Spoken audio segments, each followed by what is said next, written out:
Welcome, everyone. Welcome back. We back, baby. It's Thursday.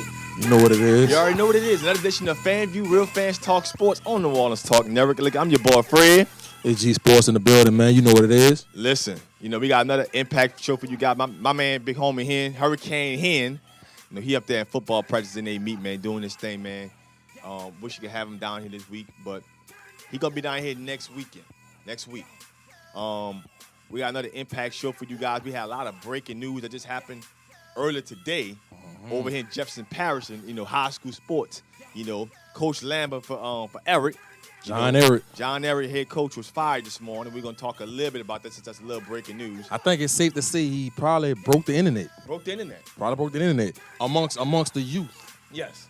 Among the Twitter world, among the youth. Amongst the millennials. The millennials? He broke the internet today, baby. It was going down. I went and picked up my little cousin today from Eric. Boy, the talk was real. It's a big deal. It's a big deal. But listen, guys, before we start this show, I like to start every time before I start the show, giving a big shout out and salute to our armed forces, our military branch, our Army, our Navy, our Air Force, our Marines, our Coast Guard, local fire department, police department. I give a big salute out to you guys. Thank you for giving, supporting us, doing what y'all do around the world and protecting us as citizens of the United States of America. Thank you so much. Real talk. Now on to sports. Listen, we got another big announcement. For anybody who tuned in last week, if you remember tuning in to FanView all summer long, we've been having this high school corner segment. We're having a lot of, high school coaches in the state of Louisiana coming on the show, calling and doing interviews, players in the state. Last week's Terry Marshall Jr. Number one receiver in the nation, according to ESPN. Came in, talked to us a little bit about, what some of the things he's been going through in life, being the number one receiver in the nation. Dropped this top four. I say top three, he gave me top four. Top four. Last week. Changed it. He changed it. Put Bama in there. Put Bama in there. Miami got some work to do. I don't know. But listen, we got another big hit for you guys tonight. Listen, we got another kid right here in Louisiana. Kid right there in the Tri-Parish, baby. Ellender Memorial High School athlete. Reginald Williams is going to be calling us tonight. And we got a big surprise for you guys. This is going to be the first time on this show that we're going to have a kid announce what he's going to commit to for college. This kid here, if you guys have not seen his highlights, my goodness. Kid's running a 4.38, 40-inch vert. 40-inch vert. The Alabama camp you telling me earlier? He went to that Alabama camp. He made I think it had over 400, 300 some kids there. I'm kind of estimating how many kids they had there. And he made the All-Bama team out there. Wow. Which means you were the select few that was picked to be in that special group of players that they thought was some of the elite players at the camp. He was one of those kids, 40-inch vert, 4.3. He killed in the one-on-ones. I've been on this kid for about the last 2 years, and I like I told you before the show, Fred, I just think that because he's from the Tri-Parish, he's not getting that publicity in that pub he deserves. But I'm going to tell you, I've watched a lot of these kids throughout the state. He is arguably, I'm not saying he is, but it's arguable that he's one of the best athletes, if not the best athlete in this state. This kid is a freak. If you see him with his shirt off and you see him play on Friday nights, this kid could take it 90, 80, any given time. Catch a screen. In a return game. A draw play, sweep, in between the tackles. He a freak of nature, man, and I think he's in for a big season. I would say this much here. I got a chance to watch a lot of his highlights. I even got a chance to watch some of your videos that you were posting on YouTube for this kid 2 years ago. 2 years ago. You're a freak. A freak. I'm saying to myself, that kid fast. That kid gets space. It's old. All you see is distance between him and everybody else. I'm looking like, whoa, hold up. I mean, who does not notice this kid? This kid is a phenomenal athlete right there at Ellender Memorial High School. And that's what, look, in Louisiana, like I've always told people, bro, produce some of the best athletes. Oh, yeah. And we come out of football. We different down here. It's a whole different class. I know people used to, back in the 80s, in the early 90s, with like Florida's that speed state. They produce a lot of speed. But that's starting to become a little different. These athletes come out of Louisiana, bro. These kids are phenomenal athletes, top to bottom. And listen, that kid's going to be giving us a call around 6:15. He's gonna be coming in about 6:15. Y'all stay tuned. I mean, if y'all have any questions, if anybody who's following this kid, tune into FanView Live. Again, don't forget to give us a call. If y'all want to tune into the show, call in 504-341-8255 is the number. Also, you can check out this show on New Orleans Talk Network YouTube channel. Check us out there also. Now, before we get Mr. Reginald on, we got to talk area, baby.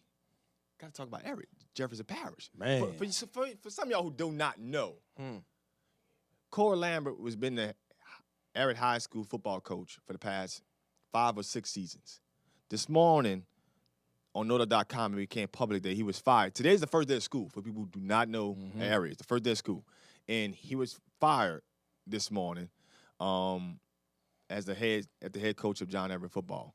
And we talking about a program back in the early 2000s, late 90s, a highly rated program.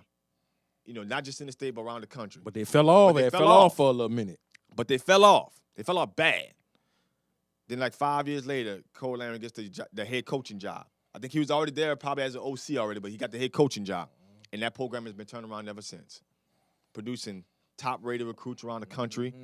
A lot of kids committing D1 schools. We ain't just talking about, Yeah, a lot of kids currently there. I mean, I'm talking about young kids, 2020, 2019, 2018. He got a lot of kids there now that is going big D1. I mean, it's just a shame that this had to happen 3 weeks before the season started, bro. I mean, because I told people before this even happened, and Everett has probably the most talented team in the state of Louisiana. Arguably, yes. Right now, arguably. They from the depth, after the starters, you got kids that could probably start at any school in the state. They have that much talent over there at John Everett, man. It's just a shame. The head of the snake is gone, and they haven't announced who the interim coach is going to be. But I'm hoping, man, they could keep this group together and try to make a run. But I know it's going to be tough. When you let somebody like Corey Lambert, who has been a father figure. See, that's what everybody don't understand about how much this has impacted these kids at Everett. It ain't about just football, and that's my whole thing, man. When I talk about sports, I'm not just a guy that just about sports. I'm about how you gonna impact me as a person. How you gonna impact me as a man? Can you make me a better person? Can you show me the way on how to do things the right way? Well, and not just that. When you take a look at a guy like Cole, and again, I'm not saying he's a saint or anything like that. I don't really actually know him personally. But what I am saying is, I remember that program when it was down in the mud, and before he got that job. So he had to impact those kids not just from a football standpoint, but from a life standpoint. These kids went from some of those kids could very well have been drug dealers. Now those kids are playing Division I football, and their lives have changed. Right. And when you take a head coach like that and you fire him immediately like that, to me, it doesn't really make much sense. And I got a chance to read the article on Nota.com. We was talking about, him not being, when some of the kids get in trouble, they don't have enough violations, and he's not reporting violations, or he's recruiting kids, from smaller schools, from back, academic programs, right, and recruiting. That stuff been going on from the dawn of time, bro. That's not old. That's not this is what he was doing. Listen, bro, that's been happening all from at least 20 years, at least. Explain this to me. How do John Curtis and Rumble get the athletes they get? They recruit, right? But it's different for private school. They can get away with that, but I'm not gonna sit here and talk about what Corey did, Coach Corey did, or what he didn't do. I don't know the specifics. I don't know the facts. There's a lot of he say, she say. I don't know, but I know this: a lot of kids that came through the Jefferson Parish area in these parks and that played at John Everett, even kids that didn't play at John Everett, Coach Corey Lambert impacted those kids, man. Right, and that's what means something to me. It wasn't about just football with him. Man, I had a kid on Twitter today. I'm not gonna say his name because I think what he said probably might have been out of line, and the fact that he's at a big D1 university. But I had a kid on Twitter today that he coached, and he said, I quote, "If it wasn't for Coach Corey Lambert, I would still be in New Orleans on the block selling drugs. But now I'm at a D1 university getting a free education and got a chance to play on Sundays." And it wasn't just him. It was a lot of kids. A lot of man. kids. Kids on that saying, man, Coach Lambert, I didn't have a phone. I didn't have a cell phone. Coach Lambert helped me get a cell phone and helped me pay my cell phone bill. Or I didn't have nothing to eat. Right. on the weekend. He came, brought me and my family Right. something to eat. Man, it's those kind of things that people overlook when it comes to, advising kids, coaching kids, and things like that, man. So it's like, I whatever they saying he did, I mean, I know there's a lot of little rumors saying why he got fired or whatever, and, that's neither here nor there. But all I know is the good outweighed the bad more often than none with this guy. And so, it impacted a lot of kids. I know a lot of kids that's on the team didn't go to school today. It's going a lot of kids probably talking about transferring. Listen, and bro, it's a shame. I have a little cousin who goes there. He's a senior. Granted, he's not in sports, but this is a big deal on that campus. It's a big deal. I picked him up. This is a big deal. It's a big deal. I picked him up at 12 o'clock. Now all they're talking about all day long was Coach Lamb being fired. Big deal, bro. Big deal. And all the kids were simply saying was, why the first day of school? The program. These are kids talking now. Mm-hmm. These are high school kids and millennials. Football about to start in the next 2-3 weeks. They could have did this. They could have did this. High school kids saying that if they was going to do this, they could have done this in the summer. Well, a lot of kids now are feeling impacted because now they are here. Right. The guy who has them here, they come to school, and the guy, he's not going to be here. Right. That's crazy. They could have made a decision as a family, say, look, you know what, we may want to transfer. We may, because Coach Lambert's not going to be here. Mm-hmm. You going to find him the first day of school where all the kids got to be in here. That's well, it ain't no secret, man. Mr. St. Pierre passed away 2 weeks ago. He was one of the people that was on the board for the LS HAA, and they say when he died, after he died 2 weeks ago, that made them go ahead with their proceeding to fire Coach Corey Lambert. And if he wouldn't have died, he would still be the coach. Man, my whole thing is this, man. You're going to do this 3 weeks before the season starts. It just don't make any sense. They have a good enough team to compete for a 5A state championship this year. Now you just then discombobulated everything. You got coaches talking about leaving. You got people talking about moving. It's a disarray over there in John Everett. It's a damn shame. And if you'd have did it the right way, okay, you want to fire him? Okay, for whatever reason you want to fire him for, wait till after the season. Stop thinking about yourself. Think about how that's going to affect all of those kids in that locker room and in that school. I mean, I'm going to be honest with you. It's a shame. It's a damn shame. I was picking up my cousin. We got kids. I'm talking about kids who were not playing sports. This is a big deal. And I'm not saying that it impacts them. But what I'm saying is that those kids there at that school had a lot to play for. They had a lot on line, and they had a lot they were saying, you know what, we're going to compete for this year. Right. And you just took all of that away by making a decision like this, this late in the game. Mm-hmm. All those kids are ready, prepared to come to John Everett and play football. And all of a sudden, and they're there for school too, don't get me wrong.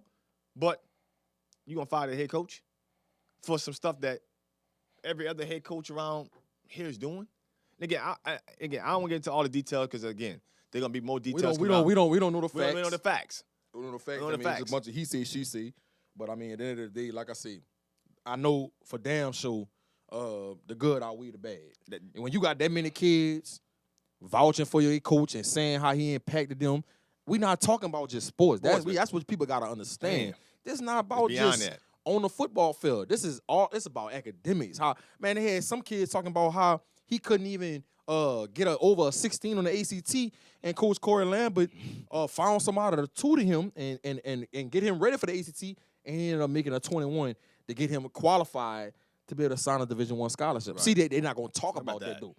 All they want to put out on the paper is the bad stuff. Like I say, I don't know what he did or what he didn't do. He might have did some bad thing. I don't know. I'm just talking about the stuff that he did to impact those kids, and I just feel like the good outweighed the bad or whatever they talking about he did. Well, at the end of the day, when you have a bunch of kids who are in your program, and you change the culture from 5 years ago, from what this program was not to what it is now, kids going to college, and not just any college, but just being, division. A lot of these kids are going to Division I. I'm not talking about all these kids are not SEC, but a lot of these kids are still playing Division I football. Right. Full scholarships. That's a big deal. That's a big deal. When you have a head coach that's getting guys into college, that's changing their lives. Whether they go play, at the professional level or not, that's here or there. But at the end of the day, that's what that's about. So to me, right now, again, a lot of the news hasn't come out. This is breaking news this morning. There's going to be a lot of news that's come out in the next couple of days. But right now, personally, I'm not a big fan of it. But listen, for everybody who's been tuning in, we got the kid on the line. Mr. Reginald is on. Mr. Reginald is on the line. Reginald, are you there? Yeah. Producer, turn that volume up for me. Turn that volume up for me, producer. Hey, you get me? I can hear you. Can you hear us? Yeah, I can hear you. Oh, okay. Well, how you coming along, young man? How you coming along, Reginald? Doing good. I'm doing good. Okay. Well, listen, for everybody who's tuning in right now, give a chance to tell everybody a little bit about who you are, the position you play over here in Louisiana, and kind of get our audience a little bit about, tell them about yourself, man. Okay. I'm Reginald Williams. I'm a senior at Ellender Memorial High School. I play running back and receiver. I've been playing for about, I don't even remember, since I was small. A long time. Yeah. And to be honest, football wasn't really something that I wanted to pursue in my life. I would like to thank my mom because she pushed me to play. She pushed me to do it. I always thought I was going to be LeBron. So I was about to be the next LeBron. That's what I thought. But she was like, no, you're going to put this ball in your hand. You're going to see where it takes you. Okay. Ever since then, Well, I see the ball in your hand, son, and I see where it's taking you. It's taking you fast places. I just really haven't really seen the athlete, really like you as far as like getting up out in space and making the plays that you make. Tell us a little about your journey at Ellender High School and some of the things that you've been able to accomplish on the football field. Oh, can you repeat that? I didn't hear you. Okay, so tell us a little bit about your football experience and tell us, exactly, your couple of years here at Ellender. Tell us a little about your football experience over at Ellender High School. Tell us a little about your. Okay. Well, my freshman and sophomore year was tough.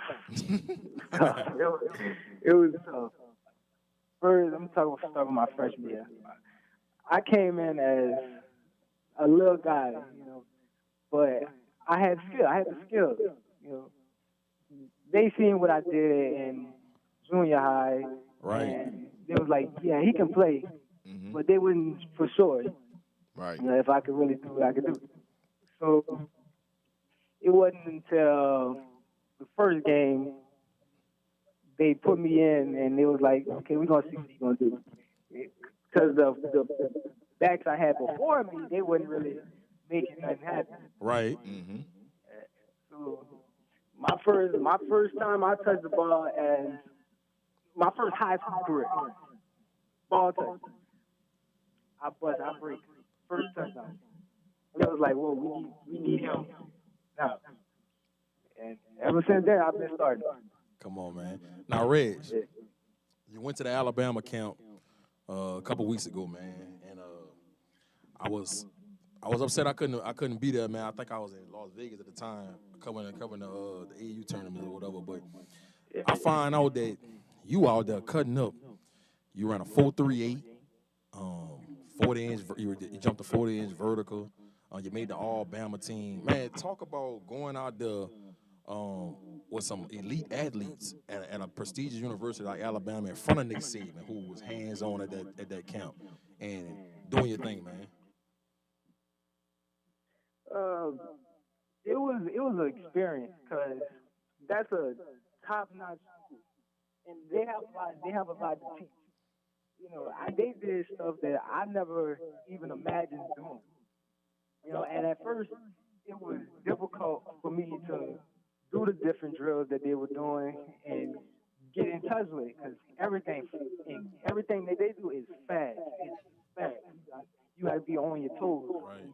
rocking with them. But after the first day, I started to get it. Yeah, started to get it. And, It was a 3-day camp, right? yeah, the 3-day camp. So what was you thinking when you found out you made the All-Bama team? I was like, man, I was baffled. I didn't know, I didn't know how to feel. Like, I'm with the best of the best. Right. So with that being said, do you feel like, and you know, I know you a humble kid, just being around you and building that relationship with you, I can tell you're a humble kid, but you know, I watched a lot of these top athletes, or damn near all the top athletes throughout Louisiana, and I'm gonna tell you, bro, you are arguably the best athlete I've seen and evaluated throughout the state. Why you think that you were going so under the radar throughout the state, and not just the state, but throughout the nation? The nation. It's where I'm coming from. Put that trial Paris on the map. Yeah. The school that I'm at, is underrated. They're not expecting us to have D1 prospects in there. Right. So what you're saying is you paving the way. You Devontae and Martin from last year who signed Washington State. Terrence Gray, Big Williams, y'all offensive lineman, Kobe Hartman. You telling me y'all trying to put the Tri-Paris and Ellender Memorial on the map this year? Yes, that's the mission. Well, listen, man. I got a chance to watch your highlights, man. I'm gonna tell you right now, you're a very fast kid. I like how you get out in space. Not just that, how you move, just in traffic, on special teams, when you get the ball, on palm returns, kickoff returns. What are some of the things that, that you're looking for when you're looking at your senior year? What are some of the things you're trying to put on tape that you're kind of trying to showcase, just not just Louisiana, but just around the world, what you can do on the football field? I'm trying to showcase my pass catching. Right. Because on my previous tapes, I didn't really have nothing on me pass catching.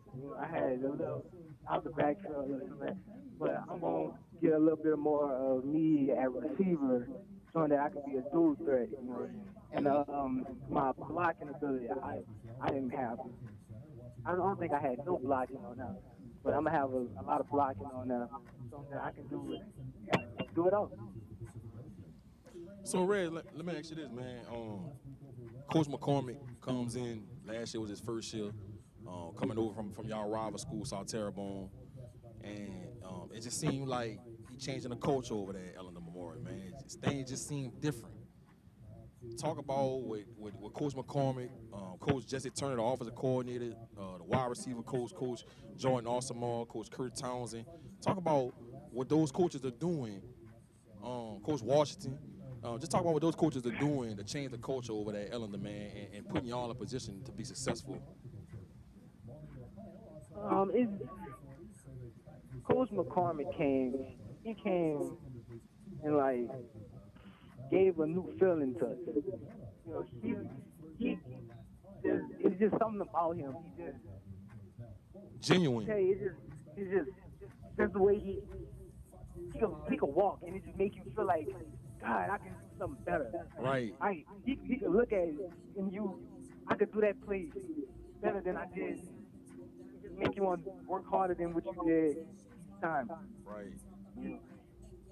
And the coaching staff that he have under him, they see that he has something special about him, and it makes them want to coach us to their best ability. So the way Coach Jesse with Jesse Turner being the offensive coordinator, and how he using you, because I watched how he used you last year, man. He found ways to get you in the screen game, draw plays, in the return game. Just talk about the ways he using you. Well, talk about versus how he used you last year and how he gonna use you this year. That's gonna make you be more impactful this season. Okay, last year, he tried to incorporate me, in the backfield, motioning out the backfield, screens, all that. Yeah, that was very effective. This year, I think he just might as well about to have me everywhere. I'm probably snapping ball before you know it. You know, it's just so much that he got going on in his head. He's probably thinking about something right now to put somewhere to put me in. Right. Well, listen, man. Right now, right now is your time, man. It's your time, man. You know, I see you've been going through, high school football. One of the, probably a very, top rated kid right here in the state of Louisiana. But you got college. Should be rated higher. Should be rated higher. Should be rated a lot higher. But man, you got college coming up, man. Tell the world this is your moment and opportunity, man. You've been having some prospects out there. Be looking at some different schools. What schools you been looking into? And tonight's your night, man. Tonight's your night. You can let the world know. Let the world know, man. Where you gonna be spending them next 4 years? Where you gonna spend the next 4 years at? All right. I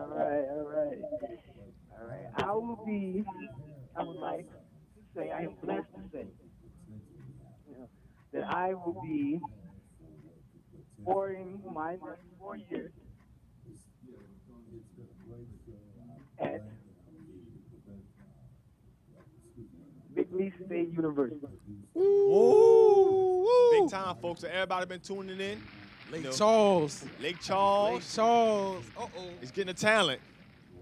They're getting the talent, folks. Man. Reginald Williams say he's going to McNeese State. He's becoming a cowboy. Becoming a cowboy, huh? Go Cowboys. Oh, that is the background. They're going to feel. Oh, my God. They're going to feel. Come on, man. Now, Reg, well, you had 5+ offers. I mean, from some nice programs, man, that offered a lot of good things to you. Just talk about what went into your decision to choose McNeese to spend your next 4 years, man. A lot of stuff that came into consideration. I sat down at night. I prayed.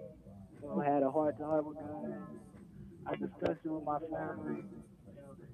I did a lot of research on it. But I feel like I put myself in the best position that I can for not only myself but my family. Right. And I came to that, and I was like, that's the best place for me. Well, I got a question for you, man, because we've been having a chance to talk to a lot of kids, and about the recruiting process. Some of these kids are, some kids decide to stay in state, some kids decide to go out of state. What was one of the biggest things that you feel like, staying in the state of Louisiana, meant to you? Because a lot of kids, you could have took the chance and opportunity to go, out of state, or just wait it out the rest of this year, right, and see if you got more offers and see if somebody, maybe a big Division I school, but you decided to, tell the world tonight that, man, McNeese State is the place for you. So tell us a little about, staying inside Louisiana.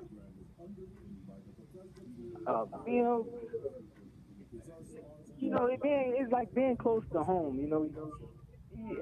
You can, you go out. You can go to all the D1 schools, all out of the state or stuff like that.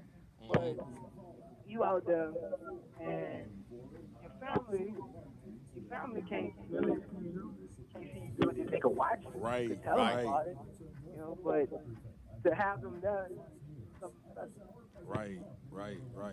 Now, Reg, you're a phenomenal athlete, bro. Like I said, I watched all the top athletes throughout the state, and bro, and like I say, I'm not just telling you this. You are right up there, if not, you are arguably, if not the best athlete in the state to me. That's just my opinion. People might call me biased because I'm from that area, but that's I know talent when I see it. I know a freak athlete when I see it. That's a fact. And the film don't lie. Y'all see it playing in the background. The film don't lie. But with all that being said, man, what you think you need to improve on to take your game to another level when you get to McNeese University? Most definitely my pass catching. It's been improving since the summer because I've been working hard with Coach Jordan. But I think to get to a whole nother level, because I'm about to get to a whole another level. I'm about to get into the level that nobody else on. That's what I'm doing. But, You sound hungry over there. yeah. In order to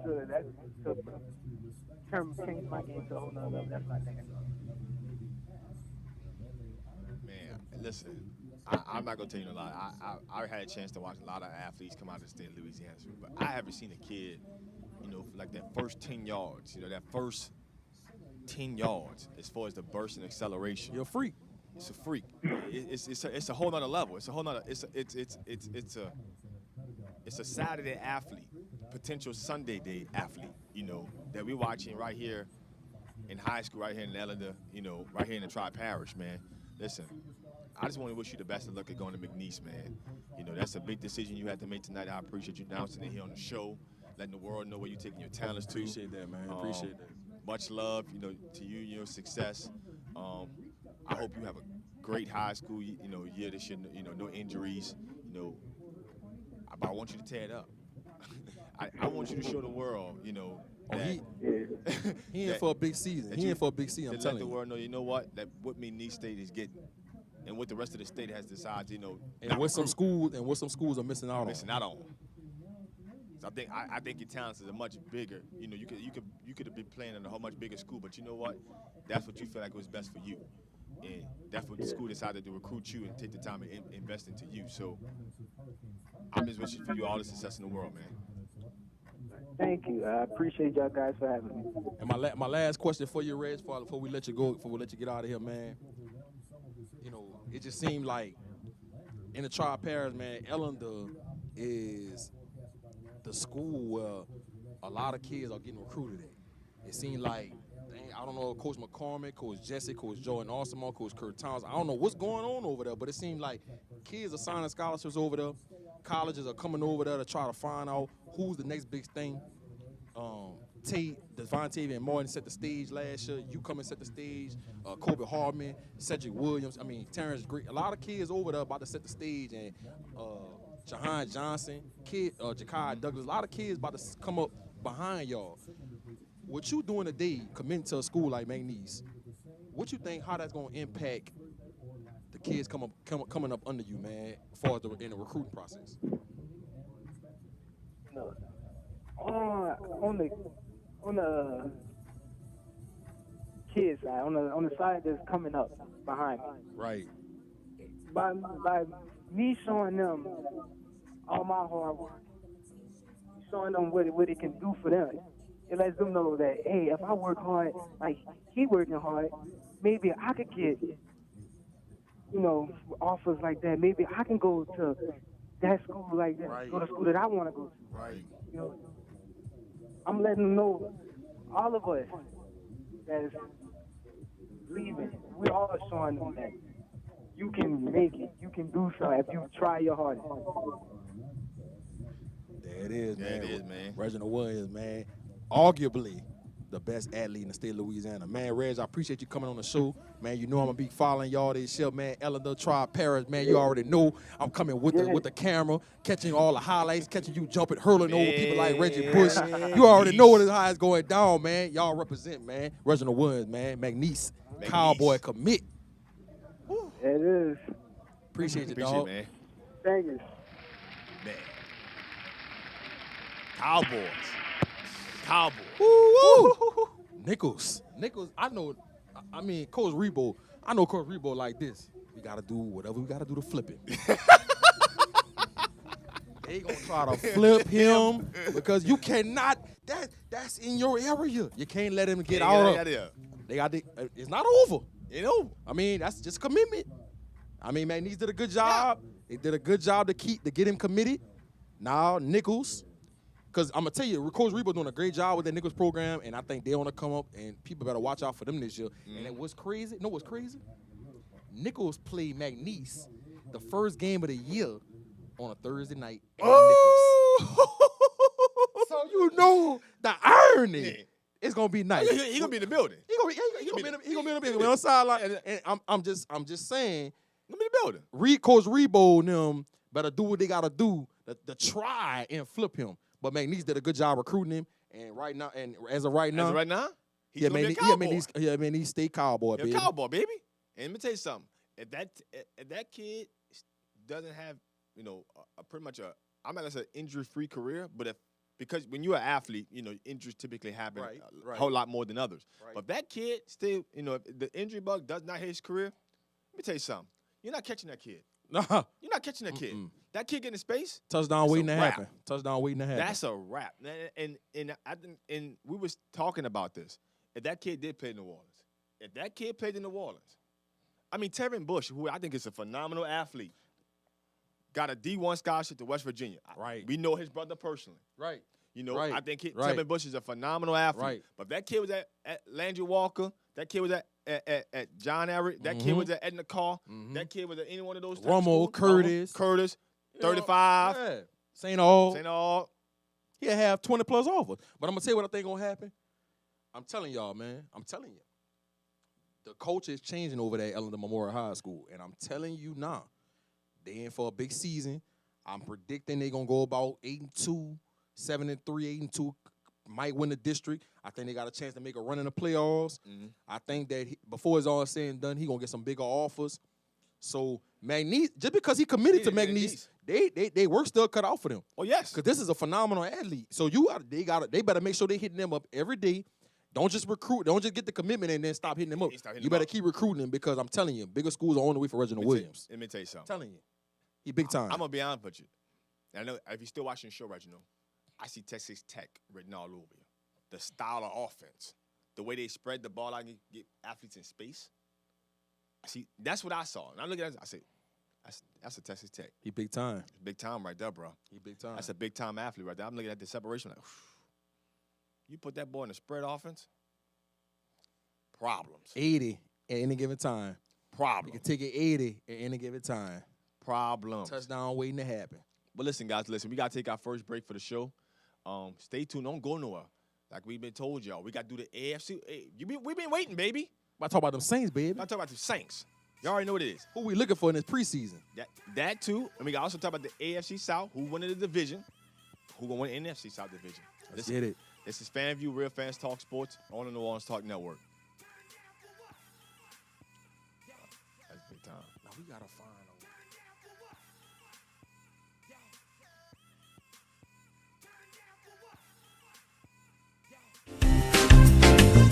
Hey, what's up, readers and shakers? It's time for a new horizon in literary talk. Horizons with Meet the World Image Solutions is a literary lounge for readers who want to make informed decisions on how they spend their reading dollars. Each Wednesday at 7 p.m. Central Standard Time, authors will join us in the lounge for real talk with real readers. Horizons with Meet the World Image Solutions. This is the place to be for the best in literary conversation. See you there. Are you looking for a home to live stream your next event? Give us a call here at Bethesda Community Event Center, the only place on the Gulf Coast that can host and broadcast live your wedding reception, your baby shower, business seminar, and any other special event. Give us a call at 504-708-9454 for more details.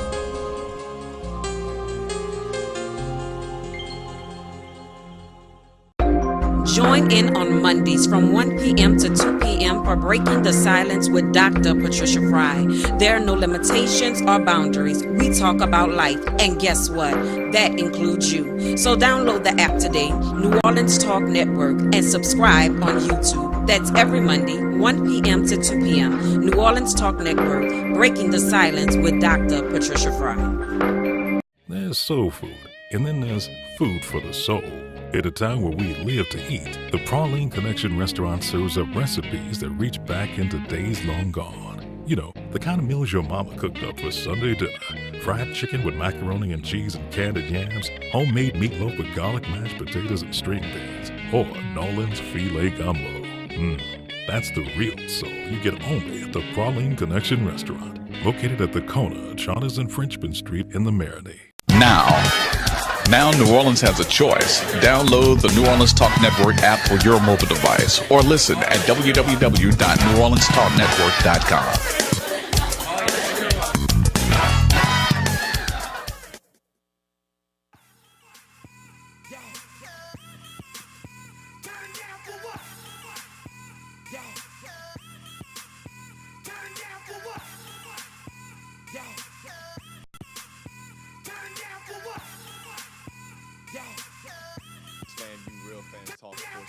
Talk Network. Listen, y'all just for people just coming off from break. That was Reginald Williams, one of the top athletes here in the state of Louisiana, out there at Ellender Memorial High School. Went ahead and committed and showed everybody he's going taking his talents to Lake Charles. He's going to be at McNeese. He's going to McNeese State. He's going to be a Cowboy. Cowboy. For anybody who, just tuning in, check the beginning part of the show. We had, Mr. Reginald Williams on, went ahead and committed, and not made his announcement tonight on FanView. And that's what this show's all about, people. It's getting big time. We was finished talking, we was talking about also the breaking news. John Eric, firing Coach, Corey Lambert. I mean, a lot of news going on today, baby. Yeah. A lot of news going on in sports. But don't get it twisted. We already know what time of day it is. First preseason game coming up tonight, starting for 7 o'clock. Let's talk about the AFC South first. Let's get the AFC South out the way, and we're going to jump into the NFC South. Who you think could possibly win this division in the AFC South? We got the Jacksonville Jaguars. We got the Tennessee Titans. We got the Houston. We got the Indianapolis Colts, and we got the Houston Texans. I'll be honest with you right now. This division to me is the worst quarterback division in football. When you look at it, you got probably so, but I ain't gonna just say the quarterbacks are just horrible. But yeah, they're not horrible. They're not horrible. They're not horrible. A lot of guys, you look at this entire division. Every team has drafted a kid, top 5. Andrew Luck being first overall. I can say top 5. I'm sorry. At least first round selections. You had Deshaun Watson, 12th overall this year. Andrew Luck, first overall. Marcus Mariota, second overall. Blake Bortles, third overall. So every quarterback eventually somehow in this division is going to be, it's a first round selection. But after Andrew Luck, there's just a dip. Blake Bortles has dipped. Marcus Mariota, every year you have saw progress, but obviously he's not a top 20 in my eyes quarterback. And obviously you got this, situation in Houston where Deshaun Watson looked good last night. Looked damn good. For the say his first game of his NFL career, he looked really good, and he looked like he wasn't rattled at all. No, he didn't. He did have some high throws. Yeah. He missed some people. He missed some throw, but that's probably jitters. He was 15 to 25. What 179? 179. He rushed for a touchdown. Yeah. I tell you what, he looked better than Savage.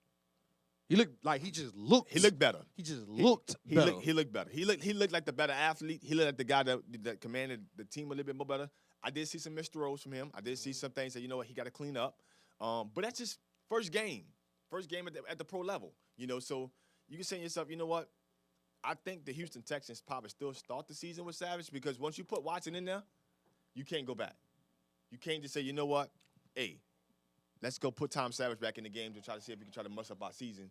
So I think they're going to start the season with Savage, give him 2-3 games, and at the end of the day, I think obviously Houston has one of the best defense in all of football. Yes. So, yes. And that's just fact. Yes. So their defense nice. And that was without J.J. Watt last year. J.J. Watt back healthy. Jadeveon Clowney. Look like that switch turned on. The kid's unblockable, not just in the pass game, but in the run game. You can't block this kid on the run. Some guys, you look at me, okay, listen. On first and second down, they're rushing the quarterback. He's unblockable. But in the run game, you got some technique. Jadeveon Clowney in the run game is like, dude, you can't do nothing about him. In the pass game, can't do nothing about him. Can't do nothing about that kid.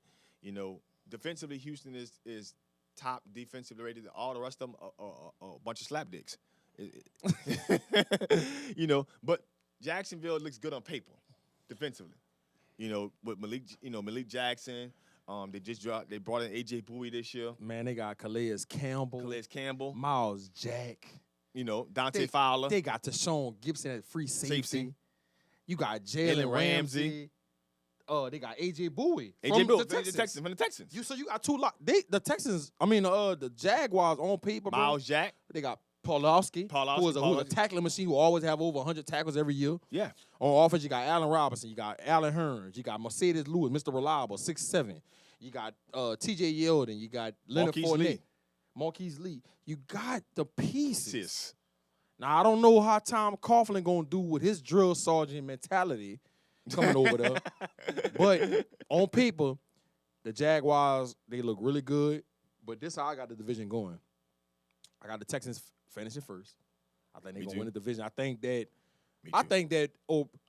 just listening to Coach Bill O'Brien from when he was with the Patriots and now with the Texans, he's a very smart guy. Yeah. Offensive-minded guy. And I think that Tom Savage has not separated himself from Deshaun Watson. He might be ahead of the curve a little bit. He's been in the system for a few years now. So. More than Deshaun Watson. But if it's not like too much, you go with the younger kid.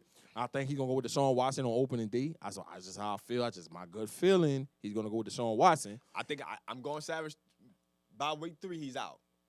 I'm going with Deshaun Watson starting opening day. And when you got a kid like Lamar Miller and Alfred Blue in your backfield, two-headed monster. That's a nice two-headed monster with Hopkins, Braxton Miller, Will Fuller. You got some pieces on the outside. They even picked up Devin Street. I don't know what Devin Street gonna do, but they picked him up. He looked good last night. Right. A nice size target. I think, and then you just rely on that defense. And I think the Texans are going to be all right. So I got them finishing first. I got the Jaguars finishing second. Ooh. I think the Jaguars going to finish second, and they're going to get in with a wild card. That's just my opinion. I think Tom Coughlin, even though I don't like his drill sergeant mentality. Stop. Texans win the division at 6-10. Ha ha. You Stop. Even though Tom Coughlin has that drill sergeant mentality and you know, and he's kind of outdated. Right. I still think he's going to get that because that's a young group over there. A lot of those guys are young. He's going to get them guys to play up to their potential. I think Jacksonville will be able to run the football this year. I think they're going to have to be, run with, Leonard Fournette and, obviously Chris Ivory there. T.J. Yeldon being the third down back. You saying to yourself, look, if they can just limit Blake Bortles turnovers, if they can just limit him but the sacks this is the thing about it. Everybody talking about how bad Blake Bortles is, but the year before, he did his thing. So I just think last year, I don't know, for whatever reason, he played bad. I mean, you can't go nowhere around it. Right. He played bad. He pissed down his leg the whole year. But I think Tom Coughlin going to come in there and just make things more simpler and get things on the right track for those guys. I think they finished the division 10-6, getting as a wild card. And I see the Titans and the Colts fighting for third. You know what I'm saying? I think because the Colts, I don't see the Colts really, especially with Andrew Luck being out for a while. The Titans, they're going to be competitive. I see the Titans probably finishing 7-9. Right. They probably going to upset some people because they do have a solid little team. They're a solid team. But they fighting, them and the Colts fighting for third place. When you look at this third team, and fourth. When you're looking at this division, when you're breaking it all down, the quarterbacks is not the highlights of it. Actually, it's the running back position. When you start really looking at it, take away the Colts, you're looking at the Titans. You're looking at DeMarco Murray and Derrick Henry. You're looking at that. You're looking at Leonard Fournette. You're looking at Chris Ivory. You're looking at Lamar Miller and T.J. Yeldon. You're looking at now you're going to start looking at the Houston Texans. You're looking at Lamar Miller. You're looking at Alfred Blue. You start saying running backs are running this division because the quarterbacks are not going to highlight it. Unlike the other division we're going to talk about later on, when the quarterbacks highlight everything. Yeah. So this division, ever since Peyton Manning has left that division, this division has been up for grabs. But nobody wants to take it. Nobody wants to take it. Somebody has to take the division. And I think the Texans. It's the Texans division to lose. The reason why we're having this debate about it is because the Texans don't have the quarterback. If the Texans had the quarterback already. What you're right. The jury's still out on Deshaun Watson. The jury's still out. We can't go off that one preseason. We can't go to the rest of the season. So if Deshaun Watson could come in and have just a Dak Prescott season, which I think he's better than Dak Prescott. Me too. But if he could have a Dak Prescott type season, you could eliminate Jacksonville. You can eliminate the Titans. You can eliminate the Colts because they don't have the defense, but like Houston does. But let's say this, and I hate to say this, but because it doesn't mean anything, but on paper, the Jaguars are good. Jaguars are good. The Jaguars look the best on paper. On paper, I would say they have the most talent. They have the most talent. And they're younger. They have one of the most talented teams in the league. Yeah, in the league. Yeah, them and the Raiders. Them and the Raiders. Coin flip. They got talent, dude. They got talent. So that's what I'm going. I'm going with the Texans #1. The winning division. I got the Jaguars coming in at 2, squeezing in as a wild card at 10-6, and I got the Colts and the Titans fighting for 3rd or 4th. I don't know. Man, flip a coin. My man Wise Thomas said Titans gonna win division. You're right. It's wide open for the division. What's up this Titans love? y'all help me see. I need to see what y'all seeing, fans. And I'm not disagreeing with you. I just need to see what you're seeing. I don't see. I don't really see. I don't see. They released Jason McCourty early. I think before camp started, which was a leader for that team. I don't really know defensively. They don't really have a pass rusher. They don't really have a guy who can get to the quarterback on defense. Defense, I don't think that the Titans are going to be very dominant. Offense, you got Corey Davis, who you and I were big on in the draft. Big on Corey Davis. We were big on Corey Davis in the draft. You signed Everett Decker. I agree with, you got Derrick Henry, and you got DeMarco Murray. You got a two-headed monster. Delaney Walker is a solid tight end. I'm picking him in fantasy, baby. I'm gonna pick him somewhere around that 3rd or 4th round. Hey, he big time. He was big time for me last year. He gonna be big time. He's solid. Marcus Mariota is still. It proved that. I think that he really ain't have no weapons either. That's true. But his career, it has not been bad, and it has not been great. It's just been that he's been a quarterback, and it's one of those things where he's never took the team by the helms. He's never said, this is my team. It's just the Titans. He's not the face of the organization. But he's not a bad quarterback by any means. But at the same time, the division is wide open. I think at some point in time, for the Tennessee Titans to actually say they can win a division, Marcus Mariota has to become the best player on offense, for that team. He has to make his receivers threats. But I keep telling people, I said, you're going to get tired of it. I'm going to sound like a broken record. It's all about your situation, baby. Marcus Mariota went into a situation where he didn't really have any weapons. Mm-hmm. The offensive coordinator, the head coach is changing, right. Is in limbo. Right. And so now you have a guy that his progression is going to be slowed down. It's slowed down. And so it's not that Marcus Mariota is not a good quarterback and that he can't be a great quarterback. Right. It's just when you keep changing coordinators and the coaching, it's hard to get into your rhythm. Right. I keep going back to Ben Roethlisberger. How long has Mike Tomlin been there since he's gotten there? I mean, Bill Cowher was there. What, his rookie year? And then Bill Cowher won the Super Bowl. Yeah, 2 years. He left. Then Mike Tomlin the job. They had Jack. They had Haley from St. Louis, and I forgot who the other offensive coordinator. I think he only had 2 offensive coordinators. He had Bruce Arians at one time. And St. Louis and Cardinals. No, I'm talking about Ben Roethlisberger. He had Bruce Arians. He had Ty Haley. That's all right. So he had Bruce Arians. No. I'm sorry. No. He had Ken. Wisenhunt. Ken Wisenhunt. Yeah. Yeah, Ken Wisenhunt. Ken Wisenhunt first. Yeah, Ken Wisenhunt first. And then he got the Jack Haley. Yep. Then you got Ty Haley. I'm sorry. Ty Haley. So consistency. And then you only had 2 head coaches throughout your career.